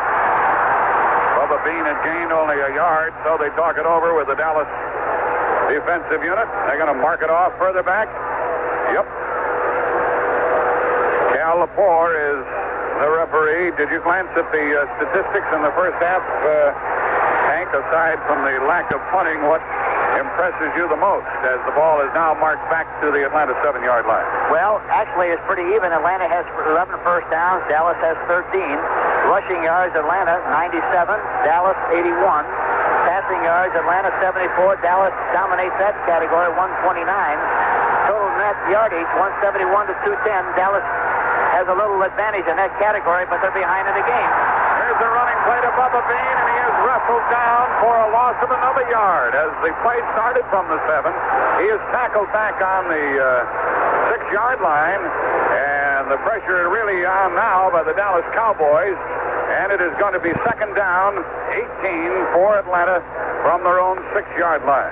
We just got word, Jack, that Roger Staubach did receive a concussion and is not expected back in this game. Let me say this. Even if he doesn't come back and Atlanta wins this game, his absence won't detract from the Atlanta victory. No, I don't think so. Not the way things went in that first half. It's second down and 18 for Atlanta. Bartkowski hands off to Bubba Bean again. Moves across the 10, near the 11-yard line, but that's all. It's going to be third down and long. Third down and 12 for Atlanta coming up. Harvey Martin was in on that stop along with Randy White. Now they mark the ball back at the 10-yard line, so it's third down and 14. They present the news on the board to the fans here that Staubach has a concussion, not expected back in this game. He was hurt when hit by the linebacker Pennywell. Let's see if Atlanta, leading by 7, will put the ball up in the air. Bartkowski hands off to Staubach. He avoids one tackle. He gets to the 10. He gets to the 15. He's tackled, and Atlanta will have to punt the ball. Another flag. A flag goes down. And that might be against Dallas and give Atlanta a first down. I don't think so, No, Jack. it's the other way. And now Bubba Bean is slow in getting. Staubach is slow in getting up. They'll decline the penalty, I'm sure, and make him punt. An Atlanta player is injured across the field. That's the running back, Haskell Staubach. He's walking off the field he's starting to walk off under his own power, but now he's being tended to. And here is a punt forthcoming by James. John James, only his second of the afternoon. Butch Johnson will be back to get it. Dallas is trailing by 7, 20-13. Atlanta was not able to keep the ball for 2 minutes after receiving the kickoff, so they're going to kick. We'll find out what the approach is going to be for Atlanta once Danny White is the quarterback, too. I'm sure that we'll see, as I mentioned earlier, we'll see a lot more blitzing than we saw in the first half, and that's kind of hard to imagine, as you mentioned, Jack, early in the ball game. Staubach comes to the sideline. Appears to be all right. Easy for me to say, right? And John James stands at the goal line. He'll need a good snap. It comes from Paul Reisig, the center. He'll get the kick away from about the 5. And Butch Johnson waits at his own 45. The crowd is alive now. They sense the elimination from the playoffs. The big rush is on. James gets a line drive kick away. Johnson takes it at the 43 and goes right to the 45 to midfield, and he's out of bounds. Downfield was Dewey McClain, the linebacker. And Dallas gets the ball at midfield. What did Dallas have? 4 fumbles in the first half? 4 fumbles, and they lost all 4 of them. Yes, that's right. They sure did. The crowd makes a thunderous ovation for their offensive unit. 13:02 left in the third quarter with the score. Atlanta 20, Dallas 13. Let's take time out. The Pittsburgh Steelers had something to prove Saturday, and they did it in record-shattering fashion. A year ago, the Denver Broncos overran the Steelers 34-21 and went on to win the AFC title. But Saturday, the charged-up Steelers left no doubt as to which was the better team. Franco Harris, the forgotten superstar, and John Stallworth, Pittsburgh's other receiver, turned in record-breaking performances to carry the Steelers into next week's AFC title game with a 33-10 rout of the Broncos. Harris, a 6-time 1,000-yard rusher who received little national recognition this season due to the heroics of Houston's Earl Campbell, set an NFL record of 12 career playoff touchdowns by scoring on runs of 1 and 18 yards. Stallworth, who plays in the shadow of All-Pro teammate Lynn Swann, set a division playoff record with 10 receptions for 156 yards, including a 45-yard touchdown grab in the last period that put the game out of reach. Jack Buck and Hank Stram with you. The Cowboys have the ball at the Atlanta 49-yard line. Atlanta leads 20-13. Drew Pearson comes to the left. The 2 tight ends are in there, Billy Joe Dupree and Jackie Smith. Laidlaw and Tony Dorsett shift out of the I, and Danny White is the quarterback. They go back into the I formation. Pearson goes in motion. Dorsett's the tailback. The give is to Dorsett. He comes back up the middle and got a yard, and that's all. Pennywell, the middle linebacker, filled the hole and knocked Dorsett down and out. Dorsett didn't do much in that first half, Hank. No, he carried the ball 6 times and made 24 yards. Not very impressive. But the thing about a back like Dorsett, he can have a mediocre quarter or a half and all of a sudden blow the thing wide open because he's got such great speed and the ability to make the big play and break up a ball game. Earlier today, the Pittsburgh Steelers won their game, eliminated Denver 33-10. Could it be that both Denver and Dallas will be eliminated on the same day? Here's second down and 9 for Dallas, and White's back to throw. He's hit as he throws it long, underthrown, and intercepted by Roland Lawrence. Lawrence has the ball at his own 14-yard line. A big rush primarily by Edgar Fields, the defensive end, and he blasted White as he threw and caused the ball to be underthrown and intercepted. So Atlanta gets the ball at their own 14, 12-16 remaining in the third quarter. A timeout on the field with the score, Atlanta 20, Dallas 13. This is going to be quite a challenge for the young quarterback, the 4-year pro from Arizona State, Danny White, who is going to occupy the quarterback position for this Dallas team in the second half of this playoff game against Atlanta. As everybody knows, they're behind. Dallas is 20-13 at this stage in the third quarter. That time he was back to throw a play-action pass, was hit as he threw the ball, did not have enough stuff on the ball. It was intercepted by Lawrence, and now the Atlanta Falcons have possession, 1st and 10 on the 14-yard line, exactly where they started their drive on the opening kickoff of the second half. They didn't succeed in making any yardage on that first drive. Were forced to punt. Now they start all over again on the 14-yard line. And this particular situation, you know, one thing that's very surprising is that they've been splitting their tight end away from their slot formation. Slot formation meaning that both outside receivers on the right side, but they haven't thrown the ball at all to Mitchell. We'll look for that to happen in the second half. Again, the Cowboy fans implore their defensive unit to get the job done. First down Atlanta at their own 14. And they send the running back Ricky Patton off on a wing. If they run right. Is not in here. Here's Bubba Bean running right. Running right. He cuts back at the 15, gets out to the 17-yard line. He's down to the 18 and blasted by Randy White. Bubba Bean is piling up some yardage. The other running back at this time is the rookie out of Jackson State, Ricky Patton, filling in for Haskell Stanback, who is along the sideline at the moment. Bubba Bean got 4. It's 2nd and 6 from the 19-yard line of the Atlanta Falcons. Bubba Bean has carried the ball 6 times for 66 yards, Jack. 16 times for 66 yards. Second down and 6. Wallace Francis off on a wing. Bartkowski back to throw. Looks, throws it long down the sideline, and it is incomplete. Almost intercepted. Charlie Waters had it and dropped it. He should have made that interception. That would have been a big play for Dallas, but he had an opportunity to make the big play, but he didn't succeed in getting it done. It'll be 3rd and 6 for Atlanta. Bartkowski that time rolled to his right with the express purpose of throwing the ball back to the backside of the formation, hoping to get man-on-man coverage with a halfback on a linebacker, and he threw it there regardless of what the coverage was. He frequently does that, Hank, once, twice, 3 times during the game. If he can't find that first one, he just unloads it, doesn't he? Yes, he does. 3rd down and 6 from their own 19 for the Falcons, who lead by 7.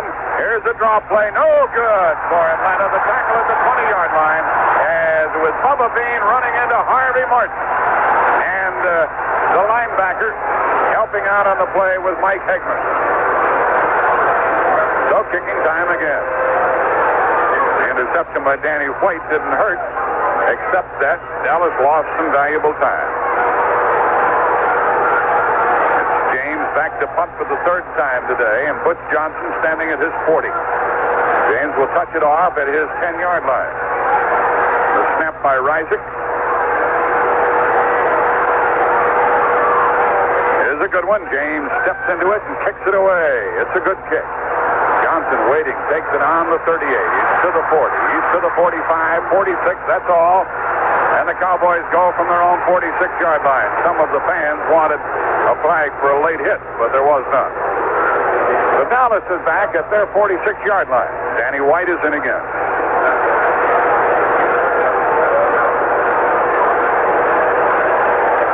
We've had no scoring here in the first 4 minutes and 20 seconds of the third quarter. You know, the last time they had the ball, Jack, on the 49-yard line was the best field position they've had all throughout the ball game. Now they get another good opportunity on the 46, but they didn't generate any points. from the last opportunity. Two tight ends for Dallas, Smith and Dupree. White on first down, starts Dorsett in motion. Tosses to Laidlaw, running right, trying to get outside, gets a couple of yards, goes to midfield. He picked up 4 before he was stopped. Laidlaw finally stopped by Tom Pridemore. Laidlaw is a 4-year veteran, 5 years now out of Stanford. 6-footer, 205. We haven't seen Robert Newhouse, although he is available to play. They might be saving him for the senior prom, but there may not be any prom this year for the Cowboys, Hank. Yeah, that's exactly right. There might not be a dance. The ball's in midfield, and it's 2nd down and 5 for the Cowboys. Laidlaw got 5. Wilson Balmoina checks in defensively, playing over center for Atlanta. The corners are still giving the outside receivers a lot of room of Atlanta. I'm surprised they haven't thrown more in front of the defensive back. Laidlaw is tackled, no gain on the play. They tried the trap play. It didn't work. Kuykendall, the outside linebacker, crashed in there, tackled Laidlaw right in his tracks, and it'll be 3rd down and 5 for the Cowboys. 9:35 left in the 3rd quarter. This game surprised you, Hank? Very definitely. Why? Well, I really didn't think that the Atlanta team would be able to move the ball as impressively as they have against the Dallas defense, very frankly. Now it's Danny White quarterbacking. Staubach is injured and out. 3rd down and 5. White straight back to throw. Pops it to the sideline. Caught for a first down by Drew Pearson in front of the cornerback, Rick Bias. Hank, you've been talking about that all afternoon. That's the 2nd time they've tried it. They completed both passes, that time for a big game, but I assure you, Jack, they can do that anytime they want to, and especially on first down. And now it's a first down at the 41-yard line of Atlanta. Let us pause 5 seconds for stations to identify themselves on the CBS Radio Network. This is the American Forces Radio and Television Service.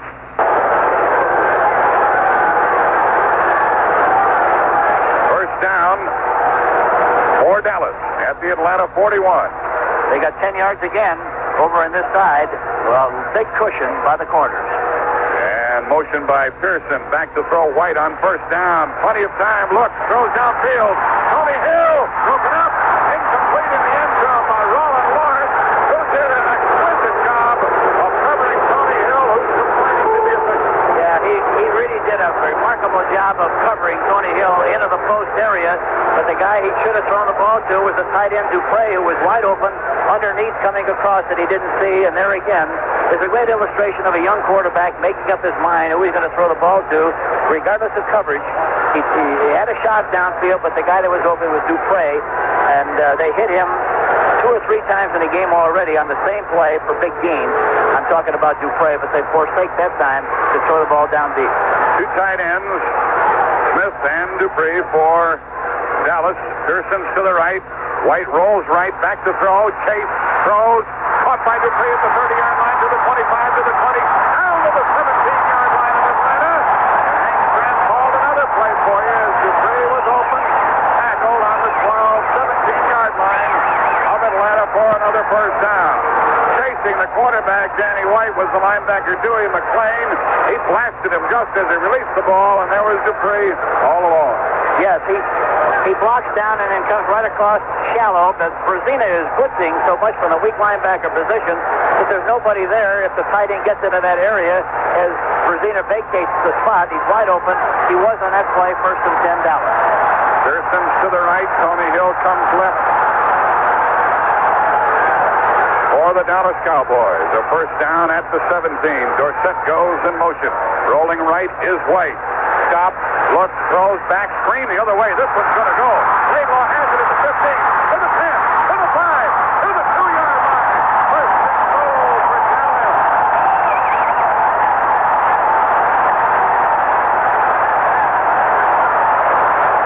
What execution by Danny White. Beautiful rollout. He acted the play out extremely well. Rolled to his right, threw way back across to Laidlaw, who was wide open.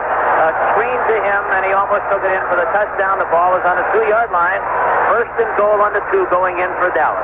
The saving tackle made by Kuykendall and Pennywell, the linebackers. 1st and goal, Dallas. They trail by 7. They're on the 2-yard line of Atlanta. They're in the I formation with Laidlaw and Dorsett. They shift now into split back. And on first and goal with Pearson in motion. They like a trap here. Here is White rolling with the ball, looking, running. Throws the ball, touchdown to Jackie Smith. A 2-yard touchdown pass to Jackie Smith, his first touchdown of the year for the Dallas Cowboys, who could now tie it up. White was really cool. Boy, showed a lot of poise for a young quarterback who hasn't really played very much. White is 6 of 9 with 1 interception for 73 yards and a touchdown. Looks very poised, very confident in operating this multiple attack of Dallas extremely well. Today was the first day that Jackie Smith caught any passes for Dallas, and he has just caught his first touchdown pass. If Septien kicks it through, we'll have a 20-20 game. We do. 7:07 remaining in the third quarter, and now with the score, Dallas 20 and Atlanta 20. Let's take time out. Woody Hayes, whose temper tantrums often brought him and Ohio State University unfavorable publicity, has finally been adjudged by his superiors to have gone too far when he punched Charlie Bauman, a Clemson sophomore nose guard who had just intercepted a pass to clinch a 17-15 victory over Ohio State in the Gator Bowl. Hayes abruptly brought about the end of his 28-year career at the school. Hayes, the 4th winningest coach in college football history, was fired Saturday. Sources close to the program at Ohio State say that Arkansas coach Lou Holtz, a one-time former Hayes assistant, will be named to succeed his 65-year-old former mentor. There is speculation that Hayes would have been fired win or lose after the game, and that the incident merely caused the university to speed the announcement. But there was no doubt that the run-in with Bauman, caught on national television, epitomized an aspect of Hayes' career at Ohio State, during which he compiled a record of 238 wins, 72 losses, and 10 ties. Heard that expression, a whole new ball game. That's what we have here in Texas Stadium. 2020, 7:07 left in the third quarter. Septien kicking it off. Tom Pridemore and George Franklin flank Dennis Pearson, who is standing at the 5-yard line. 20-20. Field position plays a very prominent role in every game. The Atlanta team in the second half started on the 14 both times. Dallas, on the other hand, started on their own on the plus 49 and their own 46. Big difference in field position. Here's a line drive kick, and it's taken by Pridemore on the 11. He's to the 25. He's to the 30, to the 35. Bumped him down at the 40-yard line. A big kick return by George Franklin. Now a flag goes down as fisticuffs break out. A flag is down and something will happen. Meanwhile, George Franklin was under a big head of steam and ran it out to the 40-yard line. Edgar Fields got involved then with Robert Steele, a wide receiver for Dallas. And a penalty against Dallas coming up.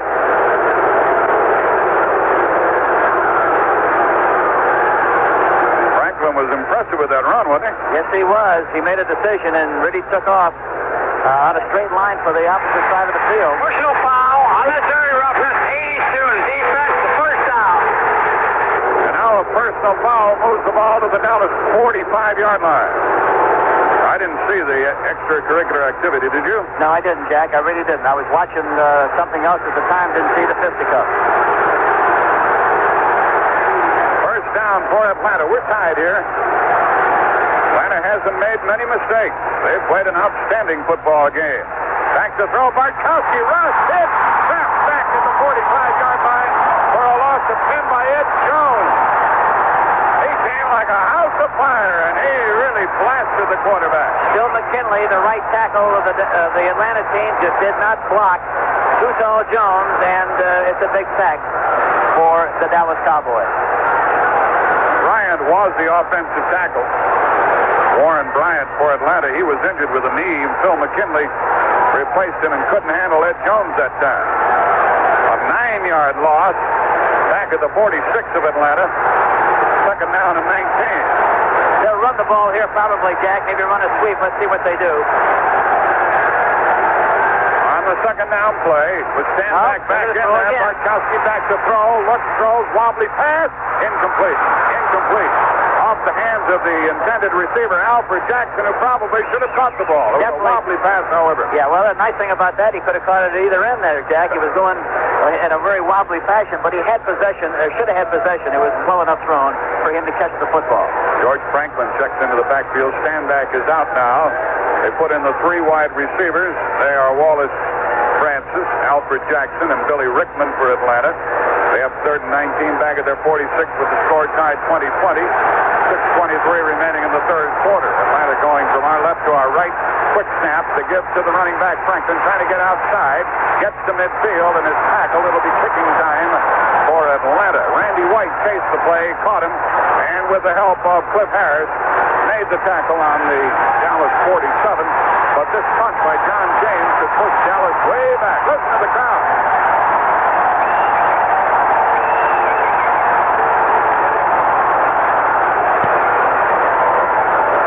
James will punt the ball.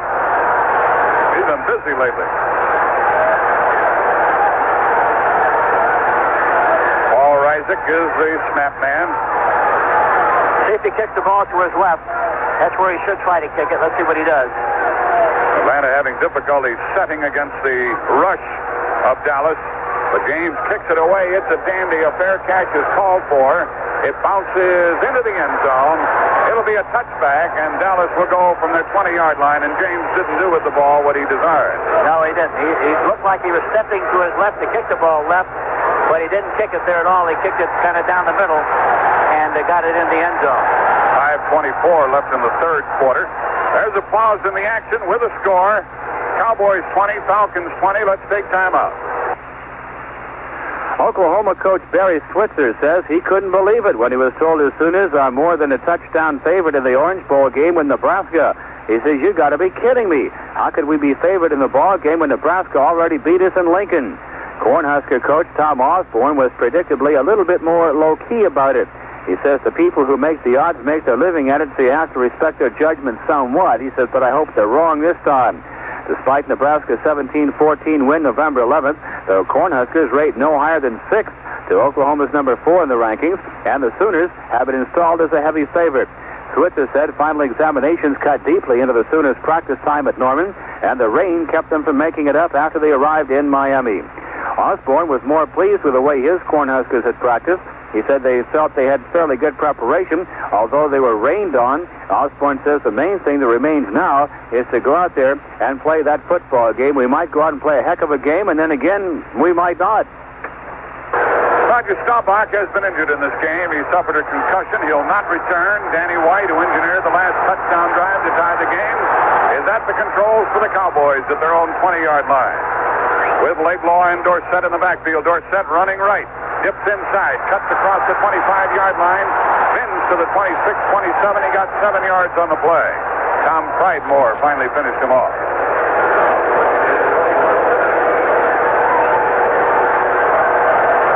Coming up on the 5-minute mark remaining in the third quarter. We'll have 2 games for you tomorrow. Again, on CBS Radio at 12:50 Eastern Time. Houston at New England, 4:50 Eastern Time. Minnesota at Los Angeles. Both games here on CBS Radio. 2nd and 4, Dallas. More like 3.5. They shift out of the I. 2 tight ends in there, Dupree and Smith. Now they go back into the I formation. And they just did get the playoff in time. Here's Dorsett, first down, out near the 35-yard line, and he ran with a real surge that time. He had on his blue serge suit, didn't he? Yes, he did, and he didn't get any lint on it that time either because he moved too fast to acquire any of it. Tom Rafferty, John Fitzgerald, and Rayfield Wright, all of whom did a great job of blowing people off the ball and providing him, Dorsett, with the opportunity to get the first down. And by the way, on that last play, Dallas snapped the ball with only 1 second left on the 30-second clock. And I know they didn't want to play it that close. They're at their own 35. And they still have plenty of room in front of those corners to throw the ball on first down. They've only done it twice and succeeded both times, but I'm surprised they don't do it more often. Out of the eye with only 1 second left again. They snap the ball, and White throws it outside. Caught by Hill. He gets to midfield. Cuts it to the 45, 44-yard line of Atlanta. And Hank Stram called another on first down. The little square out in front of the cornerback. Kuykendall caught up to the play after the pass had been caught by Hill in front of Rick Bias for another Dallas first down. You know, that really aggravates the devil out of the defense, too, because even though you blitz, you get rid of the ball so quickly that you can't do much about it. It's like throwing a piece of popcorn into the deep offensive line of the Dallas Cowboys. Were they blitzing that time? No, they weren't that time, but I say in the event that they were blitzing, why, it doesn't make any difference because you get rid of the ball so quickly. The ball at the 43 of Atlanta. Pearson goes to the right, and Tony Hill comes left. The tight end is Dupree. He's on the right side. They ought to do it again. It's the same situation, Jack. They got all the room in the world. Here's White back to throw again. Here's the tight end. Looks, and he throws it long. Tony Hill all alone and can't get it. Cannot get it at the 5-yard line. Tony Hill had run away from Rick Bias, and Danny White missed him. He was wide open, and so was Dupree again, and the same pattern underneath. It'll be interesting to see if they come back and hit Dupree because it's a very high percentage pass. He's wide open. There wasn't anybody around him. You get the ball to him, he let him run, although he chose the right guy that time because Hill was wide open. It was a chance for a home run. He just threw the ball too far out in front. Yeah, he was about 5 yards out in front of the speedy Tony Hill. I mean, he can fly. Now it's second down and 10. The tight end has been open throughout the game on that particular play, and they've hit him 3 times. Dupree's on the left side. It's second down and 10. Split back. White back to throw. Pops it out. It's caught by Dupree. The tight end. He fumbles the ball, and it goes out of bounds. It belongs to Dallas, and there was a gain of 6 yards on the play. He fumbled the ball and was knocked out of bounds then by Brezina, who tried to recover the fumble. Hank, you're right on with the calls. You see the things happening. I'm not detracting from your ability to do that, but it must be very obvious to you. Well, it's just, you know, the way they're covering, you have to understand coverage, Jack, and see how they're playing to understand where they should throw the ball. A lot of times, you know, even though that it's there, they don't throw the ball to that particular individual, but the way it turned out, they hit the right people the last 2 times. Now it's 3rd and 3, and they're in the eye. They shift out. All they have to do is throw a square out pattern again here. And on 3rd down, White back to throw a square out, caught by Hill at the 30-yard line. First down, he's out of bounds. He's not out of bounds. The clock continues to run with 2:35 remaining in the 3rd quarter, but a Dallas first down at the Atlanta 30-yard line, and they're killing Rick Bias, the cornerback, and he's got a tough chore. How come he doesn't have any help over there? Well, it's a one-on-one situation. You can't get any help on a quick square out like that. The only thing he can do is play him much tighter, and then he's vulnerable for the deep pattern. And the linebacker never falls off to help. He's always going the other way. Well, by the time he gets there, it's over because it's a very quick pattern. You go down 6 yards and break for the sideline, and it's open. Anytime you want to throw it, they're finally see that that's what the situation is, and have done a good job the last few plays. Goes Dorsett running right. He gets about 2 or 3 yards before he is pushed back by Edgar Fields and Jim Bailey primarily. Bailey, the left tackle of Atlanta, couldn't be taken off his feet. And he made the first hit on Dorsett after a gain of 1.5 yards. We'll call it 2 to the Atlanta 28. 1:40 remaining in the 3rd quarter. Score tied 20-20. Some football game which will find one of these teams, Atlanta or Dallas, eliminated when the final gun sounds. I've had a hunch early on in this game, Hank, that we're headed for an overtime game. I haven't had that feeling at all, Jack. Never gave it a thought, but you're right. It might happen. Here's second down and 8 for White. He's been chewing them up through the air. And the straight rush, the blitz is on. White is hit. Throws the ball. Caught by Dorsett at the 35, to the 30, to the 20, and down to the 15-yard line, but the play was whistled dead. Back at the 40-yard line, and it's a sack. It's a sack of Danny White. As the referee, Cal Lepore, was simply protecting White, blew the whistle, blew the play dead. He then tossed it off to Dorsett, who subsequently carried to the 15-yard line, but the play was whistled dead, and it's 3rd down and 20 for Dallas. Edgar Fields that time did a good job of providing the rush and putting the pressure on Danny White, number 77. The referee was just trying to protect him, Hank. That's all he did. That's exactly right. Actually, I think that was Kuykendall who made the play. A linebacker who blitzed on the play. Fields was coming from the outside, but Kuykendall was the one who made the tackle on Danny White. Now it's 3rd down and 20. Dallas has to get to the 19 of Atlanta for a first down. Less than a minute remaining in the 3rd quarter. This score's tied 20 all, and they'll be coming after Danny White this time. He's in the shotgun formation. And on 3rd down, he's back to throw. Everybody's coming after him. He hears it out long, downfield, and incomplete inside the 5 to Tony Hill. Tony Hill just couldn't get there on the He had him open. Foul. He had him open again that time. Had he thrown the ball properly and on the money, it would have been a touchdown. But he overthrew him. And here again, he was intimidated a little bit by the fact that he knew the blitz was coming and got rid of the ball a little bit quicker than he had to. 40 seconds left in the third quarter. White will kick from about midfield, and Rickman is back to receive it. Billy Rickman standing on his 10. He's averaged 8.2 per punt return. He'll be handling the ball in dangerous territory if White kicks it to him. There's the snap. There's the kick by White. Bounces at the 3 and goes into the end zone for a touchback. It's a touchback. The ball bounced out to the field of play, and the fans react because they don't know the rule. The ball went into the end zone, and therefore it is a touchback. The only thing that could happen after that would be for the receiving team to get it and run it out of there, but it is a touchback. You know, Atlanta really has had the big advantage as far as field position is concerned. On 5 different occasions, they had the ball on the plus 25, plus 40, plus 30, minus 45, plus 45. Dallas, on the other hand, has only had field position twice, plus 49, minus 46. 29 seconds left in the third quarter as Bartkowski starts from his own 20. A blitz is on, and Stanback gets outside. He's to the 30. And he is out of bounds. They beat the blitz by running outside that time. And Charlie Waters finally got to him. Yes, it was a safety blitz with Cliff Harris coming on the play, and they called the right play that time. They guessed right. They ran outside, and there was nobody there to pursue from the inside out. He made a big gain on the play. 14 yards, the first down to the Atlanta 34.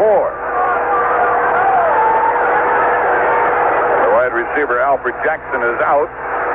Mitchell, the tight end, I don't think he's caught a ball all day. He splits left. Look how much room he's got over there. He's wide open over there. They haven't thrown a ball to him yet. Bartkowski back to throw. He looks. He throws it over the middle, and it is intercepted by Dallas. They come back the other way. Aaron Kyle has it at the 45. He is down to the 40 of Atlanta. Aaron Kyle had it go off the hands of his teammate Charlie Waters, and Kyle intercepted with 12 seconds left in the quarter. He went into the game with 3 interceptions. That makes it number 4. A flag down. The penalty against Atlanta is declined. Dallas keeps the ball, and they have it at the 39-yard line. An Atlanta player is injured across the field. Now they put it at the 40-yard line of Atlanta with 12 seconds left in the half. What about that pass pattern and throw, Hank? Well, that time he threw the ball poorly, very obviously, Jack, and a very alert play by Aaron Kyle, who got the ricochet ball and made the interception. He went into the game with 3. Now he has 4 interceptions. Benny Barnes has 5. Kyle has 3. Waters has 4. And Cliff Harris has 4. Very good balance on the part of interceptions on the part of the Dallas Cowboys secondary. Yeah, they picked off 23 during the regular season, recovered 13 fumbles at 58 sacks. They're a formidable opponent, but Atlanta's moved the ball against them. Atlanta's led a couple of times here. Dallas has been ahead. We're tied 20-20, 12 seconds left in the quarter. So after punting a moment ago, Dallas gets it back on the interception. See if they throw the ball on first down here, Jack. Danny White at quarterback. Hands off on an end-around play to the tight end. Dupree breaks the tackle at the 30. Down to the 25. Down near the 20-yard line. Beautiful deception on the play. And it was the defensive end, Edgar Fields, who finally stopped Dupree on the play that marks the end of the third quarter. When we resume with 15 minutes left to play, Dallas will have the ball first down at the Atlanta 20-yard line. The end of the first of the third quarter with the score, Dallas 20, Atlanta 20. The Los Angeles Rams were favored by 9.5 points to beat the Minnesota Vikings in their first NFL playoff game last season. It rained in Los Angeles, and the Vikings won in the mud 14-7. Los Angeles has been made a little more than a touchdown choice against the Vikings in their first playoff game Sunday, and it's not supposed to rain in Los Angeles on Sunday. According to Rams owner Carol Rosenblum, he checked with the weatherman, and the weatherman says it's supposed to be a beautiful, sunny day. But Rosenblum goes on to say, I don't think the weather will have any effect on the outcome of Sunday's game. The Ram coaches and players have been talking that way all week, But the feeling persists that the Vikings, who won the NFC Central title with a mediocre 8-7-1 record, have something extra going for them against the Rams in the playoffs. And that fact is that they are 4-0 against Los Angeles in playoff games. Last season's playoff shocker cost coach Chuck Knox his job. He wasn't officially fired, but the displeasure was evident. Dallas Cowboys have won 6 games in a row. They're involved in a humdinger here in Texas. They're dominating the stats so far in total offense, Jack. Right now, Dallas 332 total yards. Atlanta 141. Did you get the impression that Atlanta has sat on the ball when they've had it here, or did they try to move it in the third quarter? Well, you know, they're a very, very unusual team. They're very conservative when they're even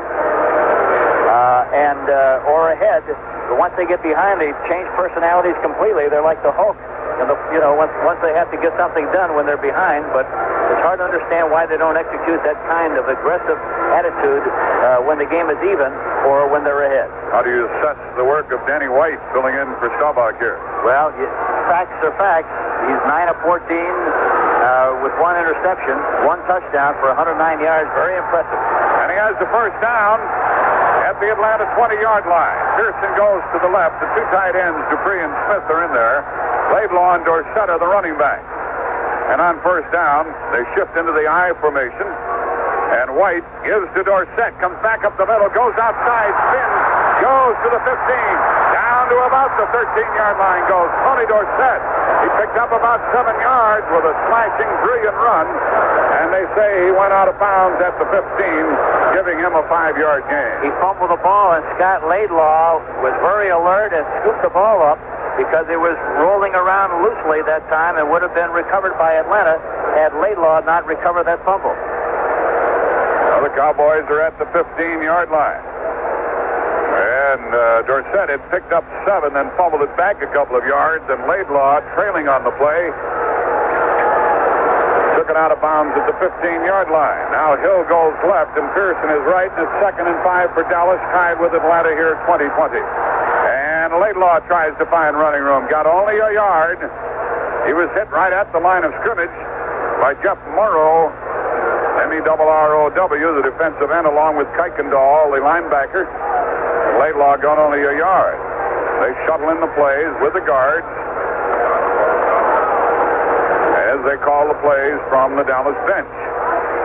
The ball's to the 14, and it's 3rd down and 4. Here's a key play.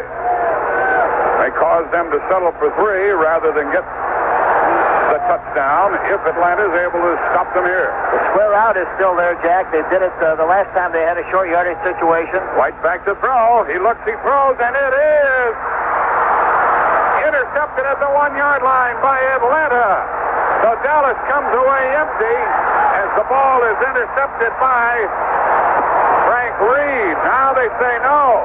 One of the other officials has overruled it and said the ball hit the deck.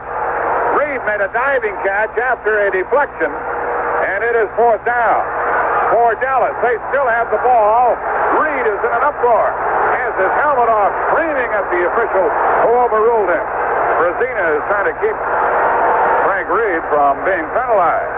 How did it look to you, Coach? I very honestly thought he made the interception. I did too. Reed is complaining that he had caught it at the 1-yard line, and now the ball will be held by Waters at the 22. A 32-yard field goal attempt by Septien, trying to put Dallas back out in front. Waters gets it down. Septien kicks it off to the right, no good. And they do come away empty, the Cowboys do. A 32-yard miss by Septien, and the Atlanta club gets the ball still tied. 14:03 remaining in the game. Atlanta's ball, first down at their own 20 with the score. Dallas 20, Atlanta 20. Let's take time out. Well, a tough call by the officials on that, but replay on CBS indicates that ball was indeed trapped. You know, it's so easy for me to sit here at AFRTS in Washington, or the guys up in the press box. You know, there's an old saying, but it's very true, and that's this: no one ever blows a call up in the press box. That call was not blown. It was a very good call, but again, Fritz Graf, the official making that call, he's in his 19th year in the National Football League, one of the senior officials in the National Football League. Pretty tough call, but with 6 officials this year, that's one of the advantages. You get a lot of different angles on a particular call, but Graff did one thing that sometimes is good to do and sometimes it's not. He checked with his fellow officials, and the idea there, of course, is to get the call right. But, of course, sometimes when you do that, you let people think that you might be in a little bit of doubt of your call. But he called it, and he called it right, at least according to a look on the replay. Instead of being given the interception at their own 1, Atlanta makes out the better for it after the missed field goal. They're at their 20-yard line. Bartkowski hands off to his running back, and here comes Staubach out for about 10 yards over the left side near the 30-yard line. Bubba Bean, the little guy, the little back, threw a block and helped clear the way, along with the offensive tackle, Phil McKinley, who pulled and was out there leading the interference, along with Mike Ken, the other tackle. And a gain of 9 by Haskell Staubach, injured earlier, back in there now. Atlanta has only made 1 first down so far in the second half, Jack. They're just about to get another one, it would appear. 2nd and 1 from their own 29. And no, they didn't make it that time. It was Randy White running into Bubba Bean. There's Staubach again, getting him in an upright position and then just stopping him right in his tracks. Bob Bruning, the middle linebacker, was also involved in that play along with D.D. Lewis, the right linebacker. So it is 3rd and 1 from their 29. And they put in the 2 tight ends. Jim Wright, the rookie from Texas Christian, is in there. Larry Cole, Larry Bethea check in for Dallas. 3rd down and 1 from their own 29 for Atlanta with a key play. 12:43 left. Here's Staubach, and the fake is to him, and a sack of Bartkowski back at the 20-yard line. Randy White again, and Larry Cole primarily. Kicking time for Atlanta. A sack by Dallas. They've gotten him a few times. That's the 5th time they have sacked Bartkowski. Play action pass that time, and he had Francis breaking open downfield, but he just couldn't get the ball to him because of the rush. And now we have John James standing at his 5, about to punt the ball to Butch Johnson, who is at his own 40. Plenty of time in this game. A lot of things will happen before the curtain comes down. Dallas has done a real good job of confusing the blocking responsibilities on kick situations with all the jumping around they're doing. They have 10 men at the line of scrimmage. There's the snap, the rush. They don't get it, but it's a bad kick by James. And it bounces out of bounds at the 30-yard line of Atlanta. James, with his hands on his hips, comes off the field thoroughly disgusted with that kick. Greg Brazina got into a little fracas along the sideline with Bruce Huther, the linebacker. 12:01 left in the game. I don't know if there'll be any yardage marked off here. But a terrible punt by John James. He shanked that one, and it went out of bounds at the Atlanta. Well, they mark it at the 30-yard line of Atlanta. The officials were about to make a 4-yard mistake. That's the 30-yard line of Atlanta. How long was that punt? 10 yards? I saw Bob Hayes make one like that in the Pro Bowl game, Hank. They didn't have any kickers, and Hayes kicked one about 9 yards. A 10-yard punt gives Dallas a scoring chance from the Atlanta 30. Looks like they're going to run left. With Dorsett and Laidlaw in the backfield and Pearson in motion. They come the other way with Dorsett behind the block of Laidlaw. He cuts it back down near the 20-yard line. Looks like he's got a first down. And now a flag goes down. Who's doing what to whom down there? As tempers flare. Another flag is down. Laidlaw got a good block, and Dorsett cut it back. And now it's against Atlanta. The flag has been thrown. Dallas was penalized a moment ago. Brazina was into it again downfield. And the ball is marked to the 10.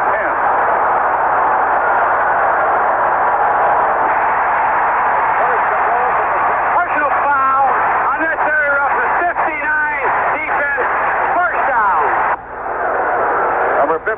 Pennywell. The middle linebacker was caught on a personal foul. Did you see what he did, Hank? No, I sure I did. didn't either. But they've been throwing late elbows and everything. And it's first and goal at the 10-yard line for Dallas with the score tied 20-all. 11:51 remaining in the game. And on first down, there was movement by the tight end Dupree. The pass is thrown, caught by Laidlaw. He's out of bounds, but I'm almost certain that this penalty will be against Dallas and Billy Joe Dupree, who beat the snap count. In which case, it would make it first and goal from the 15-yard line. 11:45 left in the game. Score tied 20-20. The Dallas fans won't boo this decision because they all saw it. Yeah, it was very obvious. Dupree jumped offside prematurely, and they get assessed 5 yards. Let's listen to the call from California. 89, offense, first down. The offside call against Dallas makes it first and goal from the 15-yard line. You know, Atlanta's third in the National Football League in penalties, and today they already have 6 penalties for 66 yards. On first and long, Danny White at quarterback, with Pearson on the right side.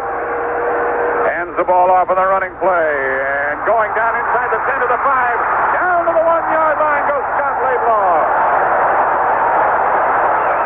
Roland Lawrence came up and got him, prevented the touchdown, but the ball is right at the goal line. And this will be second down, and Atlanta players are strewn all over the field, 2 of them shaken up. Scott Laidlaw has had a fine running day. He's piled up some yardage, as has Bubba Bean of Atlanta. That was a trap play with Herbert Scott, their left guard, trapping. He wanted to really trap Mike Lewis, but Mike Lewis came inside very tough. He jumped on the outside of Lewis and popped into the scoring area, just about a yard short of the goal line. A big personnel loss as Roland Lawrence comes limping off the field, Hank. That's going to hurt him. Roland Lawrence, the cornerback, is injured. And he's on the sideline. You know what I can't see, Hank? It's second down, and I don't know if it's second and goal. Is that forward marker right on the goal line or not? I think, could they get a first down? Yes, I think they could. Without getting a touchdown? Yes. So it's second down and inches. They could get a first down without getting a touchdown. Dallas could. 11:28 remaining in the game. Danny White filling in for the injured Roger Staubach, trying to put his club on top again. The 2 tight ends are Smith on the right side, Dupree on the left side. They're in the I formation. Split backs now. Laidlaw and Dorsett. On second down, Danny White gives it to Laidlaw. He hurdles to the goal line and did not get in. Did not get in. Now they'll measure and see if it is a first down, which it would appear to be. That was another trap that time. Well, the old personal foul, the flag thrown against Atlanta a moment ago, had a lot to do with this Dallas drive. 11:01 remaining in the game.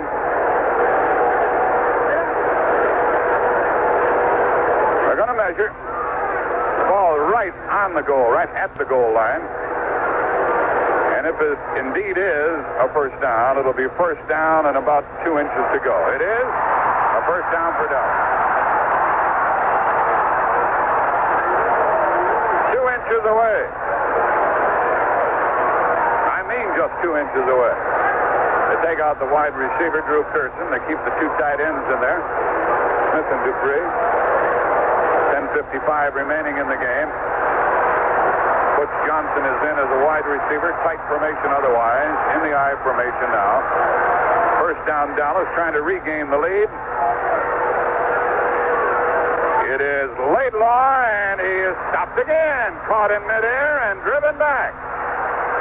Right at the line of scrimmage, 2 inches away.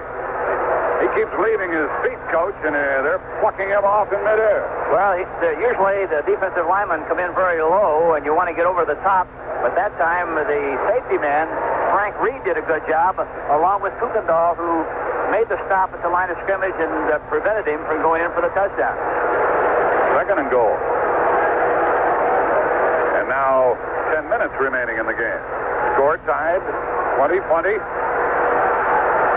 Dallas tied it up. They got the last points on the board. Atlanta really tough on defense. They send up an 8-man front. They're in the I formation. And Laidlaw gets the touchdown. Laidlaw gets the touchdown over the left side. And Dallas goes on top 26-20 with 9:46 remaining.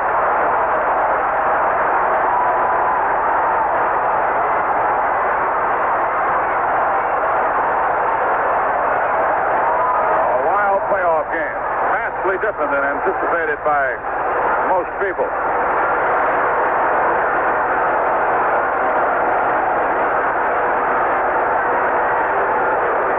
Extra point attempt, and don't take this one for granted. It's quite meaningful. Waters will put it down. Septien kicks it. It's good. And it's a 7-point lead for Dallas with 9:46 left in the game. There's a timeout on the field with a score. Dallas 27 and Atlanta 20. So far in the second half, the Atlanta team really has not been able to generate any kind of a consistent personality offensively, and even though they had good field position in the first half, in the second half it's just been the opposite way.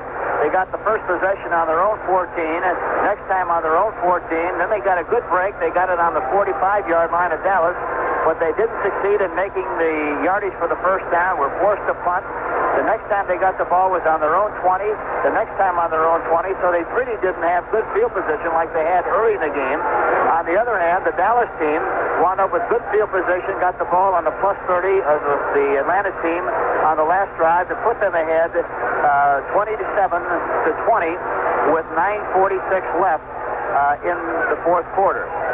Prior to that, Dallas had the ball on the 41-yard line of Atlanta and had good field position, so the field position structure has changed dramatically in the second half. Well, this game has been tied twice. Dallas has had the lead 3 times. Atlanta's had the lead 3 times. This is the biggest lead of the afternoon for the Cowboys, whose Septien will kick it off. These stats tell the whole story of the second half. Atlanta has had only 1 first down, minus 9 yards passing, 38 yards rushing. Jack, that tells the whole line story. Drive kick that zooms into and out of the end zone. A line drive knuckleballing kick by Raphael Septien, and Atlanta will start from their own 20, and now they're under the gun. And the gun will sound in 9 minutes and 39 seconds, and Atlanta trails by 7. And Dallas seems to be the pressure of the two teams. Hank, do you notice that? Yes, I think you're right. They have a little bit more bounce at this stage of the game. You know, sometimes when you lose your quarterback or a key performer, sometimes it acts as a catalyst, and it's very inspiring. It looks like this team has really played inspired football once they lost Roger Staubach. See what Bartkowski can get done. First down from his own 20-yard line. Going from our right to our left, he's back to throw. He's rushed, he looks, he throws a screen, and it is caught at the 20-yard line, and the play comes out beyond the 25 for a pickup, as Haskell Standback caught that one, and Bartkowski was lucky that somebody else didn't pick it off. Randy White was all over Bartkowski, but he got rid of the ball for a gain of 7 yards. He expressed a good touch on that last pass because he threw it over the top and got it to the receiver in good shape and picked up 7 yards on the play, makes it 2nd and 3. I still have a feeling in my bones about an overtime game. Here's Bartkowski handing off, and a tackle in the backfield and a loss on the play. George Franklin was tripped up by Harvey Martin for a loss on the play. Back at the 21. It's going to be 3rd and 9. That was a big play. Yes, it was, and you know, that's the first time we've said anything at all about Harvey Martin. You didn't even know he was in a ball game until that last play. We have 8:38 remaining in the game. Ball is back at the 21-yard line of Atlanta, and they have 3rd down and 9. Things might be crumbling out from under them after startling everyone here in Texas Stadium. Bartkowski On third down, the blitz is on. He's back to throw. He runs and throws, and it is incomplete. Incomplete, and brother, that was very close to interference. Billy Rickman was about to catch the ball, and he was heavily covered by Benny Barnes, who came within an eyelash of interfering with him, Hank. Yes, it was very close. It could have been called either way, Jack. But the officials evidently didn't think it was pass interference. Very honestly, from this vantage point, I thought it was. So did I. It's kicking time for James, who got off an 11-yard punt a moment ago. And Dallas shows the big rush. The snap of the ball. Still yet to come. Still yet to come. Now it's high, handled by James. He kicks it off down to the Dallas 43, taken by Johnson, the 45 to midfield to the 45 of Atlanta, and down near the 40-yard line are the Dallas Cowboys in Atlanta territory. And Mike Esposito made the Atlanta tackle. With 8:01 remaining, Cowboys lead by the score of 27-20. There's the timeout. They have the ball at the Atlanta 41. And with the score, Dallas 27, Atlanta 20. Let's take timeout. With his early season mental lapses hopefully behind him, the talk about Steve Grogan has now turned to his physical well-being. The New England Patriots quarterback said Friday his strained left knee should present no problems when he leads the Pats into their AFC semifinal playoff game with the Houston Oilers. Coach Chuck Fairbanks said he doubted Grogan would have been ready to play had the Patriots played last weekend, but he expects his quarterback to be ready on Sunday. Fairbanks said Grogan's slow start this season was partially due to the paralyzing injury suffered by Darryl Stingley in an August 12th exhibition game. Grogan's pass was a bit overthrown, and Stingley fractured two vertebrae when he leaped for the ball and was hit in midair by Oakland's Jack Tatum. Steve had a period of time where he was upset over Darryl's injury, and there was a period when he wasn't throwing the ball very well and subconsciously wanted his receivers to be wide open. Those are the comments from head coach Chuck Fairbanks. So the New England Patriots and the Houston Oilers on Sunday. Earlier today, Pittsburgh eliminated Denver 33-10. Here Dallas leads 27-20. First down at the Atlanta 41-yard line. And on first down, Danny White out of the eye, gives to Dorsett, spinning over the middle, got 2 or 3 yards as he went over the left side. Found little to go on, went up into the air, spun forward. Robert Pennywell, the middle linebacker, got him. And now we're under 8 minutes remaining in the game, 7:45. Yes, earlier today, Pittsburgh defeated Denver 33-10, and Pittsburgh will host the championship game against either New England or Houston. That opponent will be determined tomorrow, and you'll hear the game on CBS Radio. And again, season's greetings from all of us at CBS Radio Sports. And a Happy New Year to you. Out of the I formation on 2nd and 7. White back to throws long down the sideline, incomplete to Drew Pearson. He had to get it over the head of Roland Lawrence, injured earlier, back in there now. And Pearson could only try for a one-handed grab, but couldn't come away with the ball. Because of the coverage, it didn't look like Drew Pearson expected to get the ball thrown to him that time, and it was kind of a feeble effort to make that one-handed catch. Now it's 3rd down and 7 for the Cowboys. The Dallas team, the way this Atlanta team has played late in the fourth quarter of so many games, they better take advantage of this field position because it could make a big difference in the final outcome of this game with 7:15 left in the contest. They're at the 38-yard line of Atlanta. Preston Pearson is in the backfield for Dallas out of the shotgun formation. The blitz Here they is come. shown. The blitz is on. White's back to throw. He's rushed. And on the run, he throws the ball, and it is incomplete out of bounds. Well, the blitz worked that time. They chased him out of the pocket and made him throw it away. It's 4th down for Dallas. You know, that's why the count and the cadence is so important. If you permit the defense to anticipate what the rhythm and the cadence is going to be, they can blitz like they did that last time. That Dewey McClain is so frustrated. He was about a half yard away from Danny White all the while, chasing him at full speed. But he made him throw the ball into the turf, and that's what it's all about. He didn't complete the pass. Now we have 7:08 remaining as Dallas will punt.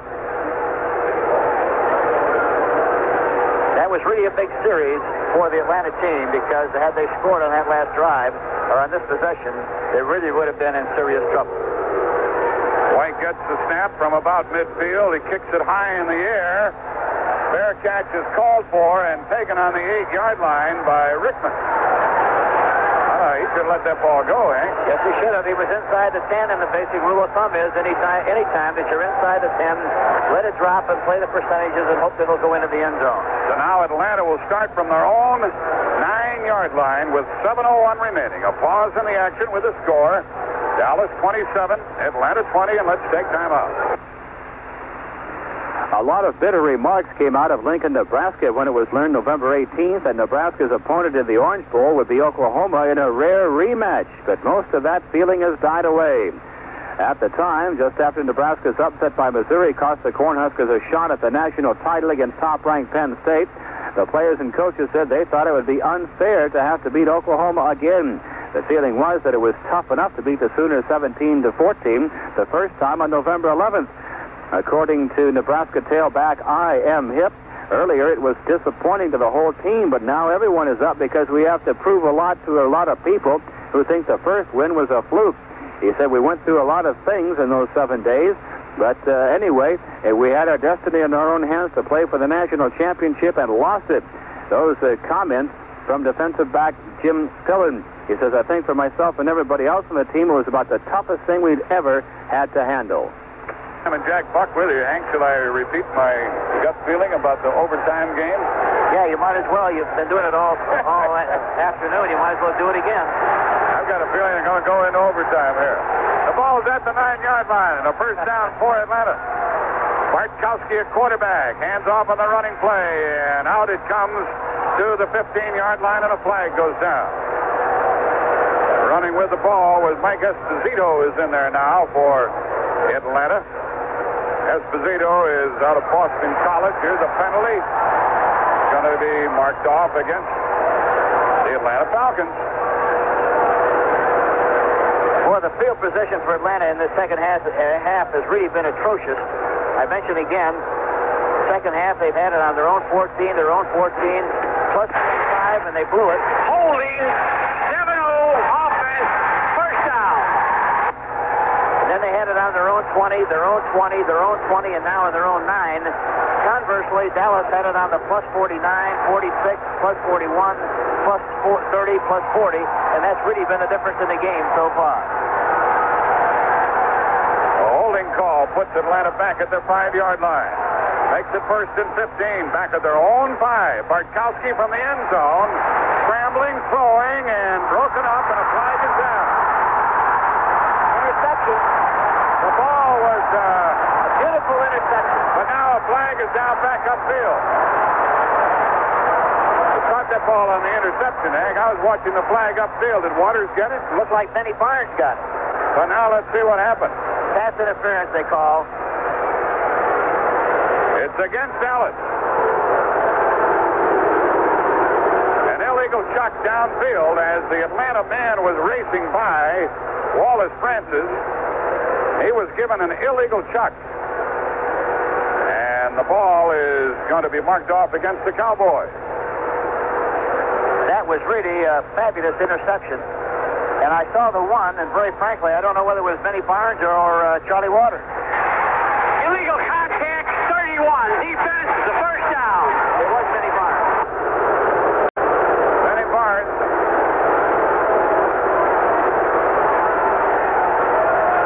Gave the illegal chuck, and it's a first down for Atlanta. An automatic first down, a 5-yard penalty out to their own 10-yard line.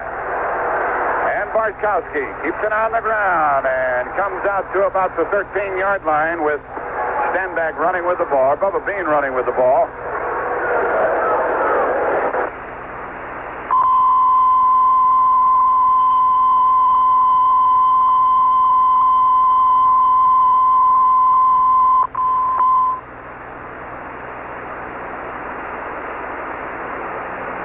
This is CBS Radio. We are experiencing transmission difficulties from the site of this National Football League game.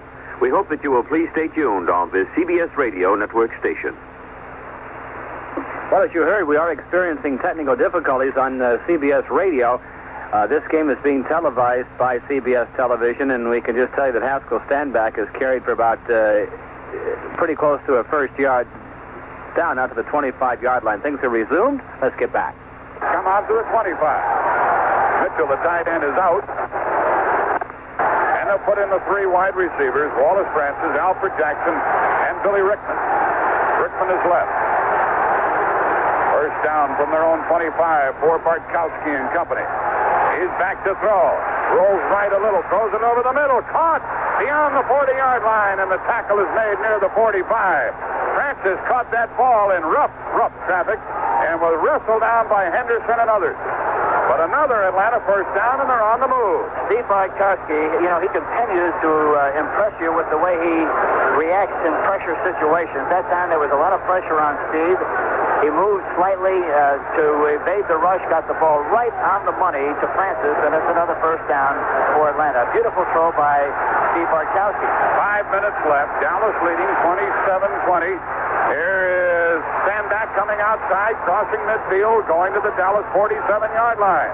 The play calling of Atlanta has been exquisite all afternoon. Yes, it has been, and they're doing a good job of mixing up the run and the pass. They keep them off balance, and I want to mention again, Dick Wood, my former quarterback coach with New Orleans, has done a great job here with Bartkowski, as has Bill Walsh, the offensive line coach, who was with me for 15 years in Kansas City, along with Doug Shively, who also worked with us in New Orleans, working with our linebackers. All of whom have done a great job for Atlanta. The ball at the Dallas 47, second down and 2.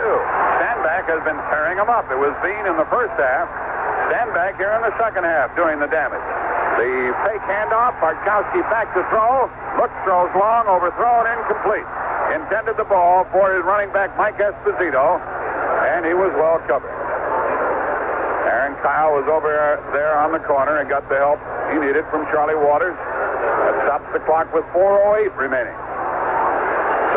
Third down and 2. So a critical down coming up for the Falcons. Mike Ken, the offensive tackle, left tackle of Atlanta, has really done a great job on Harvey Martin. You don't even know that Martin's been in the game. Nullified him. Yes, he has. Now it's third down and 2 for the Atlanta club. The blitz is on. The running play gets the first down inside the 45 of Atlanta to Esposito again. Esposito, only a rookie. Cliff Harris that time was blitzing from his free safety position. They ran right in the area where he vacated the spot and picked up the yardage for the first down. It's a beautiful march here by the Atlanta team that started this march on their own 9-yard line. And then we're penalized back to the 5. Now they're down to the Dallas 41 with 3:41 remaining in the game. A first down. That was a crucial third down call. I don't know. I haven't showed you this, Jack, before, but, there's a chance this might be an overtime game. No way. Here's a first down play coming up, and Bartkowski back to throw. Look, throws it long. He got it. It is incomplete. Overthrown to Al Jackson. He was covered on the corner by Aaron Kyle.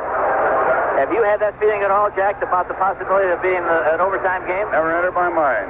Cliff Harris was also back there helping on pass defense. Now the clock is stopped with 3:24 remaining. They went for the bomb that time, Hank. I guess every once in a while you got to air it out, but for the most part, you better take the short stuff that's available to you. Yeah, but it's good sometime to blow out the carbon, and that's what happened on that last play. He had a chance to get the ball on top.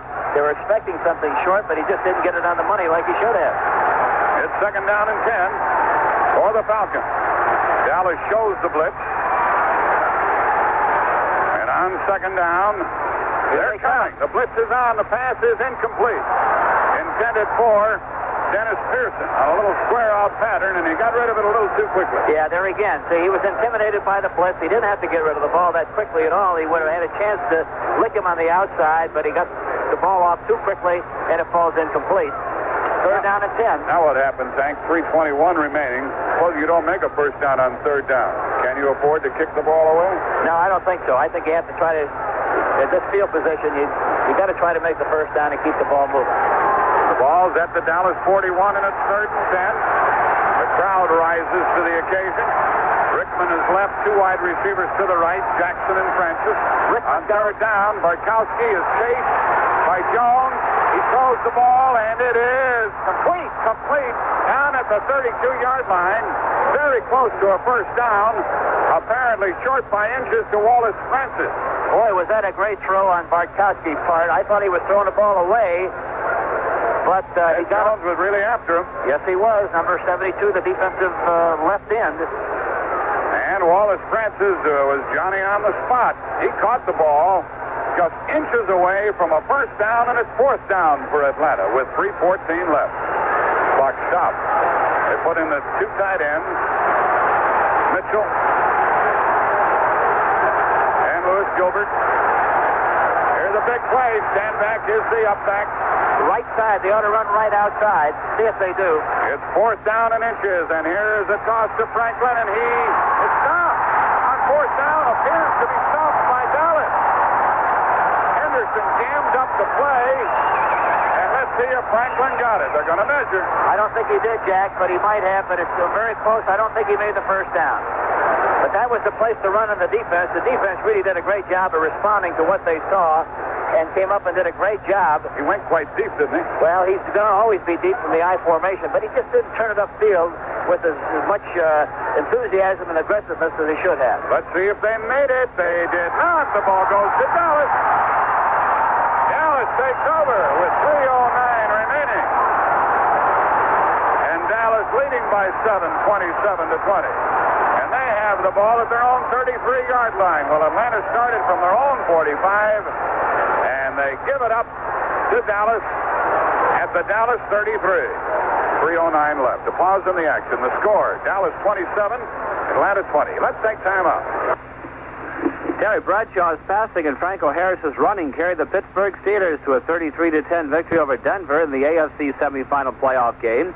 Bradshaw hit on 16 of 29 passes for 272 yards and 2 touchdowns, while Harris ran for 105 yards and scored twice. John Stallworth set a playoff record by catching 10 of Bradshaw's throws. 4 other Super Bowl contenders are watching the playoff action before taking the field on Sunday. In Foxborough, Massachusetts, the New England Patriots host the Houston Oilers, and in Los Angeles, the Rams entertain the Minnesota Vikings. Arkansas coach Lou Holtz says that he has no plans to leave the Razorbacks to take the head coaching job at Ohio State. Holtz was reported to be a leading candidate for the job, which opened up when longtime Buckeye coach Woody Hayes was fired earlier Saturday. Holtz made the remarks from Honolulu, where he'll coach the West squad in next week's Hula Bowl.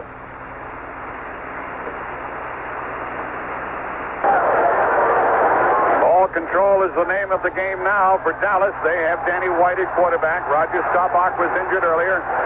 Cowboys have the ball at their own 33-yard line. And the give is to Dorsett, running right. He hurdles at the 35, gets out to the 36. He got 3 yards. Tom Pridemore finished him off. 3 minutes left in the game. Cowboys leading by 7.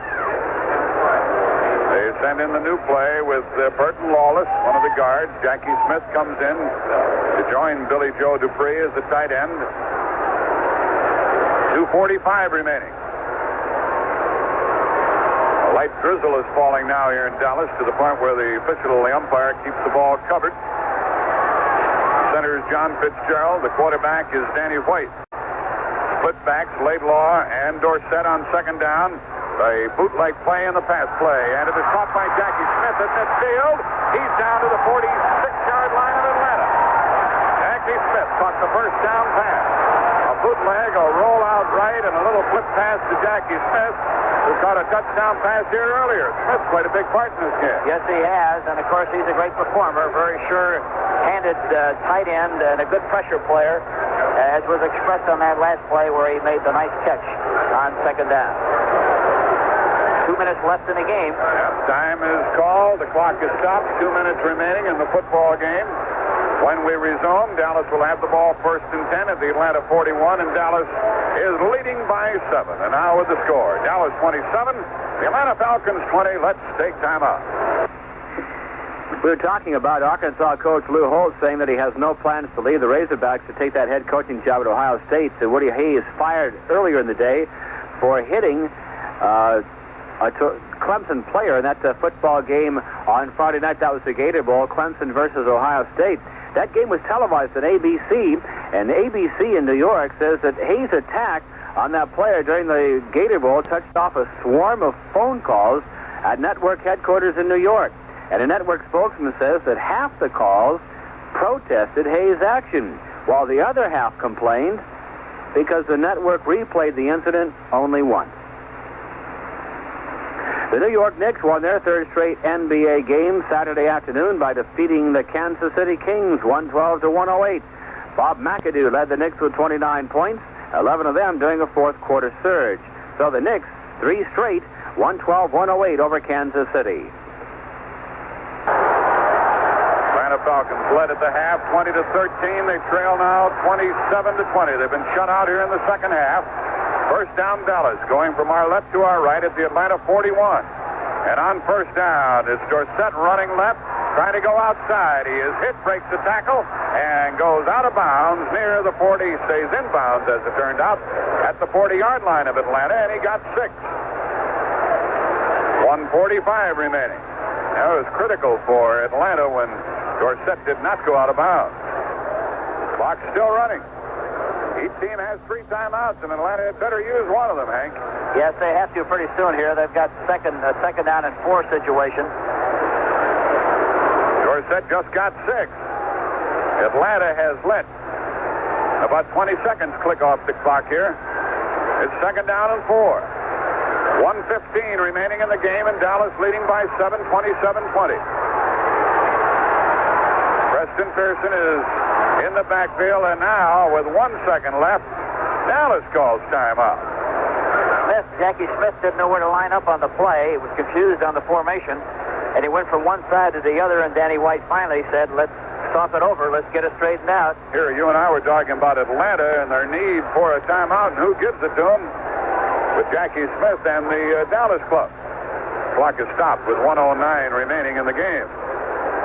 Dallas leading by 7. They have the ball at the 40-yard line of the Falcons. Second down and 4. They get a first down here, Hank, and do not fumble the ball. This one is just about over. Yes, it'll be in the vault. And I'm sure they'll try to run another play outside on this second and 4 situation to consume as much time as they possibly can. And, of course, at the same time, try to stay in bounds. Greg Brazino, the linebacker, who is a leader on the field for the Falcons, trying to rally his forces. And out come the Cowboys. Wide receivers, left and right, Pearson and Tony Hill. Now the official keeps them from snapping the ball.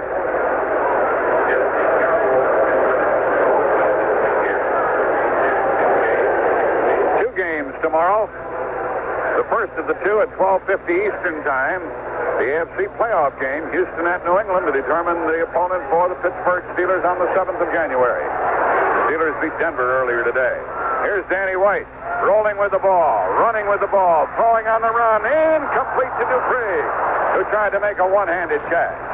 Now the clock is stopped with 1:03 remaining, and all of this gives Atlanta a further opportunity if and when they get the ball. Going to be third down and 4. 1:03 left. And another new play from the sideline, carried by the messenger, Burton Lawless. Dallas leading 27-20. They led 3-0, trailed 7-3, tied it at 10-all. Dallas regained the lead 13-10. Then Atlanta 17-13. Atlanta 20-13 at halftime, but the Falcons haven't scored. Dallas tied it up at 20-all, and Dallas took the lead 27-20 with about 9:45 left in the game. Now we have 1:03 left. See if they run right, sweep. Atlanta shows the blitz on third down. White's back to throw, throws it to the sideline, incomplete. A little bumping over there on the sideline. The Cowboys wanted interference, but the official said it took place out of bounds. Now 59 seconds remaining in the game. Hard to understand those last two calls, Jack. Well, the official said it happened out of bounds, Hank. No, I'm talking about the offensive calls with regard to stopping the clock on 2 successive couple of running downs. plays. They might have gotten the first down. They surely would have kept the clock going, made Atlanta call timeout. If That's nothing right. else. Now they have 3 timeouts left, as Atlanta has, and there's 59 seconds left in the game, which is a lot of time, really, the way this Atlanta team has operated in a short time period in 4 or 5 games that they've won this season. Here is Danny White waiting for the snap from center. It is crucial. And Billy Rickman is back, standing at his 10, waiting for the punt. And the snap, the kick by White. He angles it for the sideline. Rickman lets it go over his head. It bounces into the end zone. It'll be a touchback. Come out to the 20-yard line. And Atlanta will have only 49 seconds with which to do something about their 7-point deficit. Let's pause 5 seconds for stations to identify themselves on the CBS Radio Network. This is the American Forces Radio and Television Service. Thanks, Stram. I don't ask you to play the role of medical expert, but when you're dealing with a concussion, does that mean that Staubach might be able to play next week? Oh, I'm sure he'll be able to play next week, but I don't think you can afford to take a chance the day that he gets hurt. Bartkowski back to throw. Throws long down the middle, and it's dropped incomplete. Incomplete is the call beyond the 30-yard line. Incomplete as Bartkowski threw high to Rickman, got his hands on it, but couldn't come down with the ball. 40 seconds left.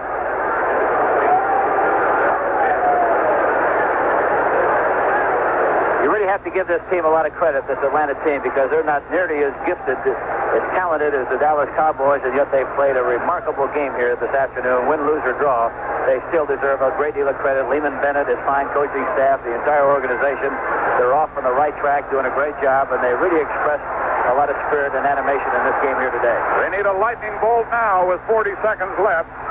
2nd and 10 from the 20. Bartkowski back to throw. He looks, throws. It's intercepted. Back comes Dallas the other way with the ball. And Cliff Harris has it. Dallas has it. 29 seconds left, and they've got this football game. Although the Falcons do have 3 timeouts remaining. Bartkowski threw it. And the Dallas man, Cliff Harris, was just standing there. Couldn't wait for the ball to come to him. He had 4 during the regular season. He's a member of the Pro Bowl, as is his running mate at safety spot, Charlie Waters. And Dallas has a 7-point lead. Bartkowski is intercepted. You know, normally you go into a game with the anticipation of having a ball on 13 possessions each team, and ironically, right at this stage of the game, with 29 seconds left, Atlanta has put it in play 13 different times, and Dallas is not putting it in for the 13th time, so the balance of that situation is perfect. Atlanta will have to use their timeouts immediately now, and they have 3 remaining. The ball is at the 24-yard line of the Falcons. White, a quarterback, wants to avoid mistakes, penalties, and so forth. And the blitz was on, and a whistle sounds before the snap of the ball. And perhaps, well, let's see if Atlanta was drawn offside. Yep, procedure against Dallas, and that's what was in my mind, Hank, about mistakes. And 5 yards to be marked off against him. It's hard to understand why they'd make that kind of mistake at this stage of the game, Jack. But they did. Ball start moving before the snap. 68 offense. First down.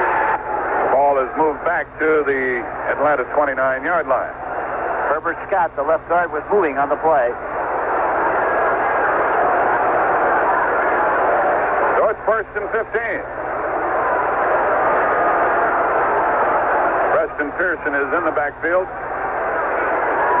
with Laidlaw. Dorsett is out. Oh, Laidlaw is really horse-collared as he took a handoff, and he ran right into Bailey and Fields of Atlanta. Timeout called by Atlanta with 22 seconds remaining, and they have 2 timeouts left. There was a loss on that play, sending the ball back to the 31, making it 2nd down and 17. Laidlaw was laid low that time with that tackle, wasn't he? Was he not? Now the clock will start with the snap of the ball. 22 seconds remaining in the game.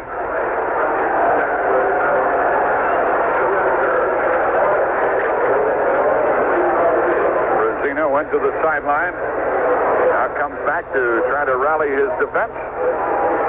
It looks like Dallas will be in action on January 7th on a game here, which you'll hear on CBS Radio. And they'll be going against either Minnesota or Los Angeles.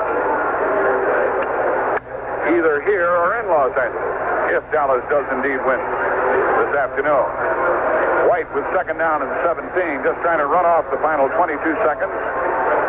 As Pearson and Laidlaw gives to Laidlaw, he is tackled at the 30 and goes down. And another timeout called by Atlanta with 16 seconds remaining. And now the Falcons have but one timeout remaining. And it is third down. Third down coming up for the Cowboys. It might turn out that the Falcons will get the ball one more time. 16 seconds left in the game. Dallas earlier had an opportunity to really put Atlanta in a bad hole, not only score-wise, but time-wise. They got a little mix-up with their offensive play calling, and they called a timeout which stopped the clock. And then a penalty stopped the clock. Ball is at the Atlanta 30. And only the most bizarre of events would change this around, but remember what happened this year in that giant Philadelphia game. Danny White on third down and 16. Calls the play from the Atlanta 30 with 16 seconds left. And he gives the ball to his running back. Preston Pearson wants to stay in bounds, killing off the time, dancing around. Finally tackled with 9 seconds left. 7 seconds left as Atlanta calls timeout. And it's fourth down coming up for Dallas. And here comes Big Ben. They'll put three receivers on the right side, I'm sure on the right side of the field because they're in the left hash mark, and try to take a chance with throwing the ball upfield and getting a jump ball. Yes, I wouldn't do it. I would. You have to try to get a chance to get back in the ball game some way. Oh, you're talking about Atlanta when they get it. Oh, yeah, if Atlanta gets it, sure. It's fourth down coming up, 7 seconds remaining. Dallas is to the point now where they could take a safety and run off the clock if they wanted to do so. But of course, that would be a dangerous play also. I guess they'll just play it straight here, Hank. Maybe even punt the ball and play it in normal fashion. You know, a good thing to do here would be line up in a field goal, fake the field goal, and roll out right or left and either make the completion or run the ball. Take as much time as possible, and in all probability, the game would be over. The ball is at the Atlanta 31-yard line. 7 seconds left. The clock will start with the snap of the ball. They're going to run from scrimmage. Dallas is on fourth down and long, 4th and 18. White gets the ball, bootlegs the ball. He's being chased, and he is tackled with 2 seconds left. And because now the game's over. The game is over.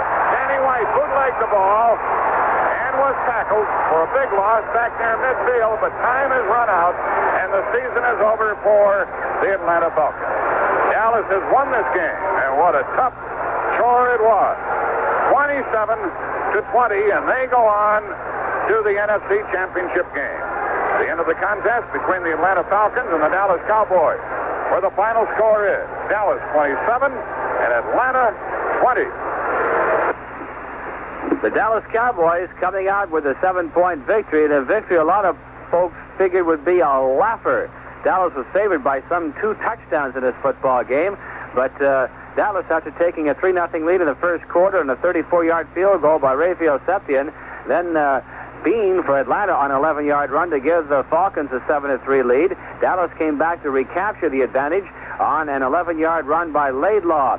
And then a 42-yard field goal by Mazzetti tied the game. Dallas took the lead again on a 48-yard field goal by Septien. But then Bartkowski hooked up with Francis on a 17-yard touchdown pass to give Atlanta a 17-13 lead. It was a 20-13 advantage on a 22-yard field goal by Mazzetti. And then a 3-yard pass from White to Smith after Roger Staubach was shaken up, and he suffered a mild concussion from what we understand in the first half. White to Smith for 3 yards to tie the score. A 1-yard run by Laidlaw, and that was the final margin of victory. Well, the Atlanta Falcons were in their first playoff position in the history of their franchise. They won last week over Philadelphia, but they couldn't handle the Cowboys today. Earlier today, Pittsburgh eliminated Denver from the playoffs with a 33-10 win. And just now, Dallas has taken the measure of Atlanta 27-20. Dallas went out in front in the first quarter on a 34-yard field goal by Septien. They led 3-0. 14-yard draw play scored by Bubba Bean put Atlanta on top 7-3. A 13-yard burst by Scott Laidlaw put Dallas back out in front by the score of 10-7. That was after Danny White had run out of punt formation. At the end of the first quarter, the score was tied 10-all, as Atlanta had gotten back into the game to tie it with a 42-yard field goal by Tim Mazzetti.